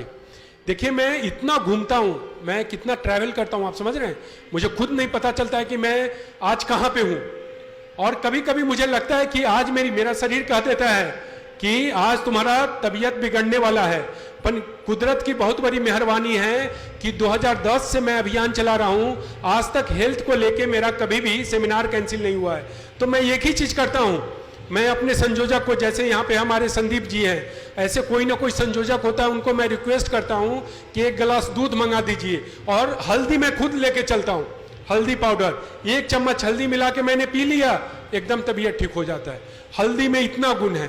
तो हमें क्या करना चाहिए, महीने में 1 सप्ताह रात में सोने के पहले यदि हम दूध पीते हैं तो हल्दी डाल के पीना चाहिए, या सुबह में 7 से 9 के बीच में 1 गिलास गर्म पानी ले लीजिए, उसमें हल्दी मिला के पीजिए। पर यदि बढ़ा हुआ है, कोलेस्ट्रॉल लेवल बहुत बढ़ा हुआ है, तो 15 दिनों तक हमें हल्दी पाउडर पीना है और जियोडाइफिन पिएंगे। 15 दिन में कोलेस्ट्रॉल कहां पे आएगा, सट से अपने जगह पे आएगा, जहां पे क्यों आएगा मालूम है आपको? कोलेस्ट्रॉल दबा दिया जाता है। कोलेस्ट्रॉल कहा जाएगा कि आप घी मत खाएं तो आपका कोलेस्ट्रॉल कंट्रोल होगा, और अब नतीजा हो रहा है कि घी के नहीं खाने से 40 साल की उम्र में हम लोगों को क्या हो रहा है मालूम है? घी के नहीं खाने से 40 साल की उम्र में हम लोग क्या कर रहे हैं? ये क्यों हो रहा है? घी के नहीं खाने से। तो घी के नहीं खाने से कोलेस्ट्रॉल पे कोई फर्क नहीं पड़ेगा। जो हल्दी है वो क्या करता है, हमारे लीवर के पास जो टॉक्सिन है, टॉक्सिन को निकालता है। लीवर के फंक्शन इंप्रूव होने से कोलेस्ट्रॉल मैनेज होगा, लीवर के फंक्शन होने से। और हम जो दवा खाते हैं वो डायरेक्ट, जैसे एलोपैथ दवा खाते हैं तो डायरेक्ट शुगर को कम करता है, वैसे जो हम दवा खाते हैं वो केवल कोलेस्ट्रॉल को कम करता है। तो जब तक लीवर पे काम नहीं होगा आपका कोलेस्ट्रॉल मैनेज नहीं होगा। दूसरा, जैसा कि चाचा ने बताया कि हेमोग्लोबिन महिलाओं के लिए अलग है, पुरुष के लिए अलग है। पुरुष के लिए आप देखेंगे तो 13 से 15 के बीच में होना चाहिए और महिलाओं के लिए 12 से 14 के बीच में हेमोग्लोबिन होना चाहिए। और डायबिटीज होने पे हमारा हेमोग्लोबिन लेवल नीचे आना शुरू हो जाता है। जियोडाफिन जो हमारा हर्बल प्रोडक्ट है, प्योर हर्बल प्रोडक्ट है, वो हेमोग्लोबिन लेवल को भी बढ़ाएगा, कोलेस्ट्रॉल को कम करेगा, बॉडी को डिटॉक्सिफाई करेगा और पैनक्रियाज को, बीटा सेल को नहीं, पैनक्रियाज को न्यूट्रिशन देगा, जिससे हमारा बीटा सेल हेल्दी होगा और हमारा अल्फा सेल हेल्दी होगा। मोटे तौर पे आप देखेंगे कि आज के दिन में जो हर्बल प्रोडक्ट होता है उसका वैज्ञानिक प्रमाण नहीं होता है। लोग केवल ये कहेंगे कि आयुर्वेद के किताब में लिखा गया है, पर मैं आपके ध्यान में लाता हूं कि आपका जो बायोमैप है बहुत छोटा ऑर्गेनाइजेशन है। बायोमैप के पास एक ही प्रोडक्ट है, आपके ध्यान में मैं लाऊं, बायोमैप के पास एक ही प्रोडक्ट है, पर उस प्रोडक्ट का वैज्ञानिक प्रमाण है कि बीटा सेल रीजनरेट होता है। जैसे आप एलोपैथ डॉक्टर के पास जाएंगे तो सीधे कह देगा कि नहीं नहीं बीटा सेल रीजनरेट नहीं होता है। पर मैं आपके ध्यान में लाऊंगा, ये जो आप कहीं भी देखेंगे रात के 12 बजे भी ये बैग मेरे साथ रहेगा। जानते क्यों? क्योंकि इसमें वो वैज्ञानिक प्रमाण है जो इस बात का प्रमाण देता है कि बीटा सेल रीजनरेट होता है, इस बात का प्रमाण देता है कोलेस्ट्रॉल मैनेज होता है, इस बात का प्रमाण देता है हेमोग्लोबिन बढ़ता है। अब ऐसा कोई प्रोडक्ट आज के दिन में आपको भारत में नहीं मिलेगा जो एक ही प्रोडक्ट बॉडी को डिटॉक्सिफाई कर रहा हो, एक ही प्रोडक्ट पैनक्रियाज को हेल्दी कर रहा हो, कोलेस्ट्रॉल को मैनेज कर रहा हो, हेमोग्लोबिन को मैनेज कर रहा है, आपको नहीं मिलेगा। और जैसा मैं बताया कि इसका रेट भी देखेंगे तो पूरे महीने का, 1 महीने का जो कोर्स है वो 300 रुपए का है, बहुत ज्यादा नहीं है। आप समझ रहे हैं? कभी कभी तो लोग मुझसे इससे पूछते हैं कि हम 1-1 हजार 2-2 हजार का दवा खाते हैं और डायबिटीज में फर्क नहीं पड़ता है, तो 300 रुपए में क्या फर्क पड़ेगा? 300 रुपए में कोई फर्क नहीं पड़ेगा। पर हम लोग रेट को पकड़ के इसलिए रखे हैं कि एक सामाजिक संस्था का प्रोडक्ट है, ये प्रोडक्ट एक सामाजिक संस्था का। धन्यवाद डॉक्टर साहब, thanks a lot. Hello doctor, मला काय विचारायचं आहे माहिती आहे, मला डायबिटीज वगैरे काही नाही आहे, मराठी समजतं ना? सॉरी नहीं, हिंदी। देखिए मुझे डायबिटीज तो है नहीं जी हाँ, फिर भी हमको अभी आपने जो बात किया, मेरे बदन में दर्द भी रहता है, पाँव में दर्द भी रहता है, कमर में कभी दर्द रहता है, एसिडिटी है हाँ, तो मेरे को उसके लिए ये दवा यूज कर सकते हैं क्या? जी, अब जैसे देखिए कि हमारे भाई साहब ने बताया कि डायबिटीज नहीं है, शुगर का टेस्ट कराएं फिर भी इनको दर्द रहता है। अब मैं आपके ध्यान में लाता हूं कि जियोडाफिन लेने के 20 से 25 दिन, एक बोतल जाते जाते दर्द का जाना है। दूसरा, एनर्जी लेवल बढ़ेगा। जैसे आज कितना 12 घंटा काम करने के बाद आपको लगता है कि मैं थक रहा हूं, तो 1 महीने के बाद आप काम करेंगे, थकावट नाम का शब्द निकल जाता है। 3 महीना लेते लेते आपके मुंह से, जीवान से आप ये बंद कर देंगे कहना कि मैं थक गया हूं। और एक मिनिट, हे औषध म्हणजे जसं 2 टाइम घ्यायचं त्या पद्धतीनेच घ्यायचं का? 2 टाइम सॉरी हाँ, 2 times 2 he time 2 times. Hello sir, thank you, आपने बहुत अच्छी जानकारी दी। ये दवाई लेने के बाद जिंदगी भर लेनी पड़ती है क्या? जियोडाफिन, हाँ, मोटे तौर पे आप देखेंगे कि जियोडाफिन हमें लाइफ लॉन्ग लेना पड़ता है। तो यहाँ पे एक सवाल आता है कि हम एलोपैथ भी लेते हैं जीवन भर और इसको भी जीवन भर लेना पड़ेगा। एलोपैथ लेने के बाद जैसा कि मैंने बताया कि एलोपैथ दवा खा रहे होते हैं फिर भी हमें शारीरिक तकलीफ से गुजरना पड़ता है, जबकि जियोडाफिन जो है वो दवा नहीं है। मेरे घर में हम 3 सदस्य हैं, मैं, मेरी वाइफ और मुझे एक बेटी है। हम तीनों आदमी को ईश्वर की कृपा, आप लोगों की शुभेच्छा से कुछ भी नहीं है, फिर भी हम लोग जियोडाफिन लेते। क्यों? टॉक्सिन को बाहर निकालना है। आज के दिन में हमारे शरीर में जो टॉक्सिन है कुदरती रूप से बाहर नहीं निकल रहा है। तो यदि हमारी आर्थिक स्थिति अच्छा नहीं है, क्योंकि हमारे समाज में सब लोगों की आर्थिक स्थिति भिन्न भिन्न प्रकार का है, तो 3 महीना तक तो हमें 2 टाइम लेना है, या डायबिटीज नॉर्मल होने तक हमें 2 टाइम लेना है।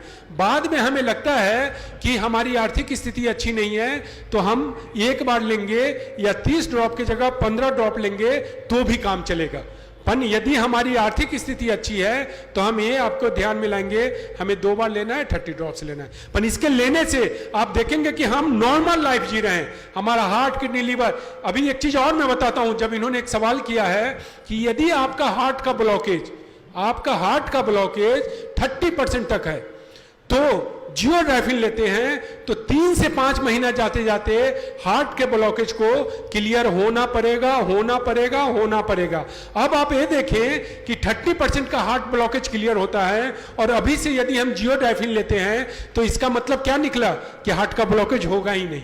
तो it's a kind of insurance कि हम इंश्योरेंस दे रहे हैं, प्रीमियम दे रहे हैं तो हमारा हार्ट हेल्दी है। नहीं, अभी तो पूछना था वही, लेकिन उसने आपने जवाब पहले ही दे दिया। अभी ये बताइए, ये मिलेगा कैसे हमको जी? ये मिलेगा कैसे दवा? यहाँ पे जैसा कि मैं बताया, हमारे एक मित्र हैं संदीप तलवार जी, जितना समर्पित मैं बायोमैप के लिए हूँ और डायबिटीज के लिए हूँ, उतना ही समर्पित संदीप तलवार जी हैं। संदीप जी 1 मिनट यहाँ आ जाएंगे। ये हमारे मित्र हैं संदीप जी। ये जितना समर्पित मैं पूरे भारत के लिए हूं, उतना समर्पित आपके लिए यहाँ पे हैं। और फिर भी कहीं पे भी कुछ परेशानी रहेगा तो संदीप जी हमारे टच में रहते हैं।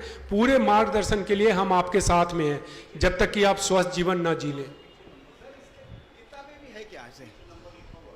अच्छा, यहाँ पे आप देखेंगे तो संदीप जी का नंबर है 9820981104। इसके बारे में कुछ किताबें वगैरह छपी है सर? एक हैंडबिल है, वो दिया जाएगा आपको जी। और हमारा वेबसाइट है, आप लोग हमारे वेबसाइट पे भी जाके पढ़ सकते हैं। बायोमैप BIOMAP बायोमैप.org.in वेबसाइट है, उस पे जाएंगे।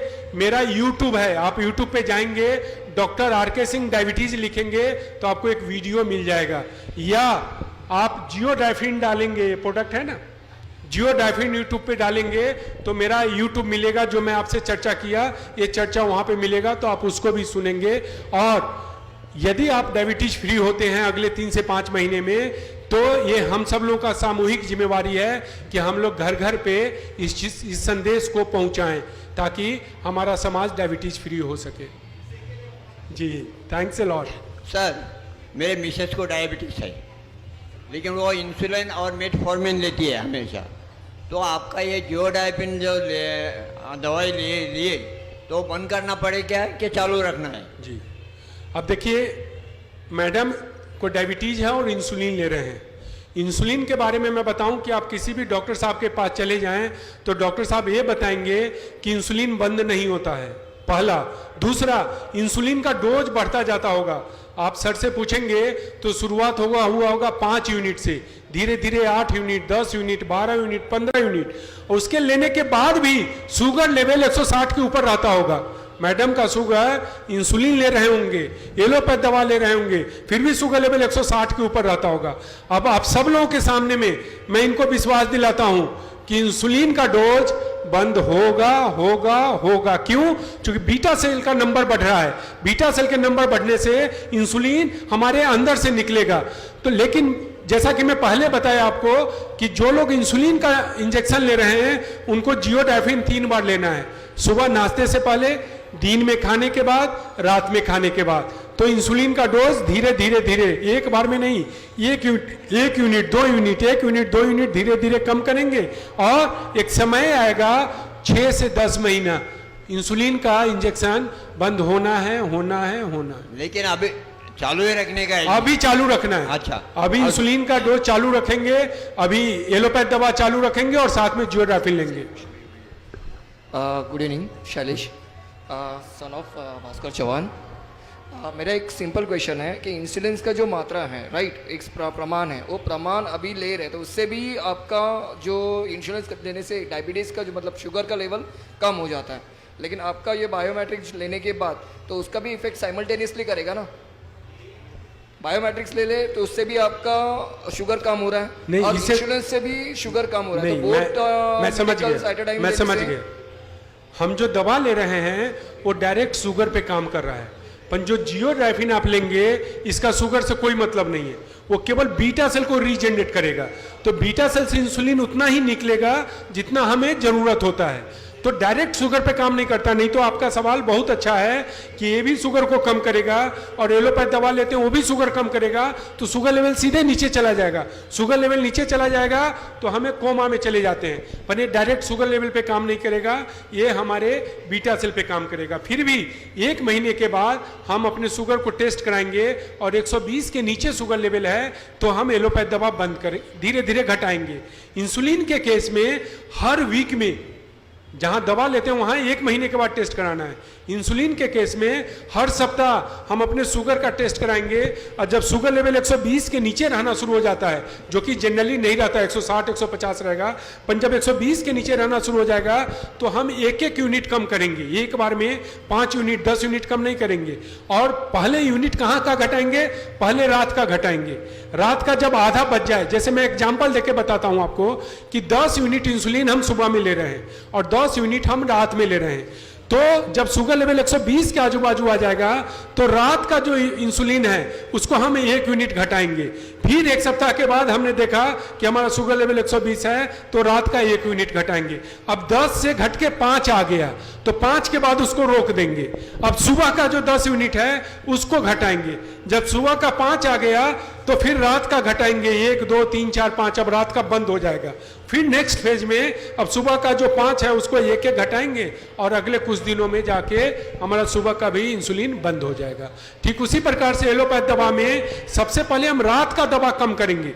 यदि हम 2 बार दवा खाते हैं, 120 के नीचे शुगर ला रहा है, तो रात के दवा को हाफ कर देंगे, पूरा बंद नहीं करेंगे, हाफ कर देंगे। फिर अगले महीने शुगर लेवल टेस्ट किए तो अब शुगर रात का दवा बंद हो गया। फिर अगले महीने शुगर टेस्ट किए 120, तो सुबह के दवा को हाफ करेंगे, अगले महीने में शुगर को। या हम अपने फैमिली फिजिशियन से कांटेक्ट करेंगे या हमारे संदीप जी से कांटेक्ट करेंगे। ये संदीप जी आप लोगों के थ्रू मेरे से कांटेक्ट करेंगे यदि कुछ इस तरह का परेशानी हो। एक बात मैं बताना भूल गया, मुझे माफ करेंगे, 2 बहुत इंपॉर्टेंट चीज है। यदि जियोडाइफिन हम ले रहे हैं और जियोडाइफिन लेने के 2 महीना हमने ले लिया और 2 महीने के बाद भी कोई फर्क नहीं पड़ रहा है, आप समझ रहे हैं, हमारे कहने पे आपने हम पे विश्वास किया और 2 महीने लेने के बाद भी आपको बहुत अच्छा फर्क नहीं पड़ रहा है, इसका मतलब ये मत समझिएगा कि जियोडाइफिन में प्रॉब्लम है। इसका मतलब ये होता है आपके शरीर में विटामिन डी की कमी हो गई है, तो आपको विटामिन डी का टेस्ट कराना चाहिए और विटामिन डी का अलग से टैबलेट लेना है या इंजेक्शन लेना है। पर एक बार विटामिन डी के टैबलेट और इंजेक्शन लेने से काम नहीं चलेगा। अभी से हर दिन सप्ताह में कम से कम 5 दिन हम लोग को 15 से 25 मिनट धूप में बैठना चाहिए। धूप समझते हैं आप? सन बाथिंग। और सन बाथिंग जैसे अभी मैं निकलूंगा दिन में, जैसे आप हैं, तो दिन में 1 घंटे भी सूरज के सामने रहेंगे तो फायदा नहीं होगा। सन बाथिंग का मतलब होता है कि जितना कम कपड़ा पहने, यदि हम टी शर्ट पहनेंगे, शॉर्ट्स पहनेंगे तो ज्यादा अच्छा रहेगा, या बनियान पहनेंगे तो मतलब ज्यादा से ज्यादा हमारे शरीर को एक्सपोज करना है। कितना देर के लिए? 15 से 25 मिनट हर दिन। दूसरा, कभी कभी आप देखेंगे कि हमारा शुगर लेवल एकदम नॉर्मल हो गया, पर अचानक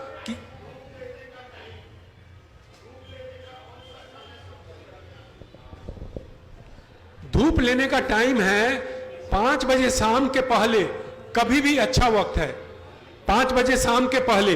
लेकिन जैसे 12 से 2 बजे के बीच में, आज के दिन में 12 से 2 के बीच में हम जाएंगे तो हमारा स्किन जल जाएगा, आप समझ रहे हैं, स्किन बर्न हो जाएगा। तो आज के समय में बेस्ट टाइम है मॉर्निंग 10 बजे के पहले। बाकी 5 बजे के पहले तक पूरा टाइम आप सन में रहेंगे तो आपको उतना ही लाभ मिलेगा जितना लाभ आपको सुबह में मिलेगा। दूसरा, मैं आपको बता रहा था कि हमने नॉर्मल लाइफ जीना शुरू कर दिया, पर उसके बाद कभी कभी शुगर लेवल अचानक बढ़ जाता है। तो शुगर लेवल अचानक जो बढ़ता है उसके पीछे मुख्य कारण होता है तनाव के कारण परिवार में कोई ऐसी घटना घट गई जिसके कारण तनाव आ गया और शुगर लेवल बढ़ गया। अब आप बताएं, तनाव को आने से हम रोक सकते हैं? तनाव को आने से नहीं रोक सकते हैं, पर तनाव के कारण जो दुष्परिणाम हो रहा है उसको हम लोग रोक सकते हैं। और उसका बहुत सिंपल तरीका है, सुबह में 5 बार ओम का उच्चारण करें। कभी भी आपके जीवन में तनाव ज्यादा बढ़ गया हो तो आपको तनाव से जो शरीर को नुकसान पहुंच रहा है उसको कम करना है। तो सुबह में आप क्या करें, 5 बार ओम का उच्चारण करें और ओम का उच्चारण विधिवत करें। विधिवत मतलब होता है लंबे सांस लेके आपको ओ का उच्चारण करना है और मां के उच्चारण के समय सांस को धीरे धीरे छोड़ना है। केवल 5 मिनट, टोटल समय 2 मिनट लगता है। आपको बहुत ही अच्छा इसके परिणाम मिलेंगे। हमने कई केस में देखा है कि 3 साल से वो डायबिटीज फ्री हो गए थे। अचानक उनका मेरे ऊपर मैसेज आया कि डॉक्टर साहब मेरा शुगर लेवल तो 160 हो गया। हम एक ही सवाल किए, स्ट्रेस, बोले स्ट्रेस ज्यादा है। हमने उनको एडवाइस किया 5 बार ओम करो, 48 घंटे के अंदर मैसेज आता है मेरा शुगर लेवल नॉर्मल रेंज में आ गया है। तो इन चीजों को भी हमें, छोटी छोटी चीज है, इनको ध्यान रखना है। हेलो डॉक्टर साहब, मुझे ये पूछना है कि एज ऑफ 40 के पास या एज ऑफ 30 के बाद डायबिटीज होना चालू हो जाता है। इसका मोस्टली रीज़न है कि लोग फील्ड वर्क करते हैं या जो साइड पे ट्रैवलिंग करते हैं, जो बाहर का खाना खाते हैं। तो मुझे ये मैंने भी मेरे रूम से सुना, मैंने यहाँ पे नहीं था मैं, तो आपने कहा था ऑक्सीजन और fibre it's very important in our life कि वो जो डायबिटीज को कंट्रोल करने में हेल्प करता है, मतलब ग्लूकोज लेवल को मेंटेन रखता है जी। तो फाइबर किस चीज में मिलेगा? और ऑक्सीजन तो नॉर्मल है, आप जैसे मेडिटेशन करते हैं तो ऑक्सीजन मिल जाएगा आपको, जैसे योगा करते हैं तो ऑक्सीजन ले सकते हैं। अंकुरित अनाज में मिलेगा। सॉरी, अंकुरित अनाज में, जैसे हम ट्रैवल भी करते हैं तो हमें क्या करना चाहिए, थोड़ा सा मूंग को अपने बैग में लेके चलना चाहिए। रात में जिस होटल में आप जाएंगे, होटल में गिलास रहता ही रहता है, पानी रहता ही रहता है, उसमें आप मूंग को डाल दें, सुबह में आप मूंग को खाएं। मूंग ओके।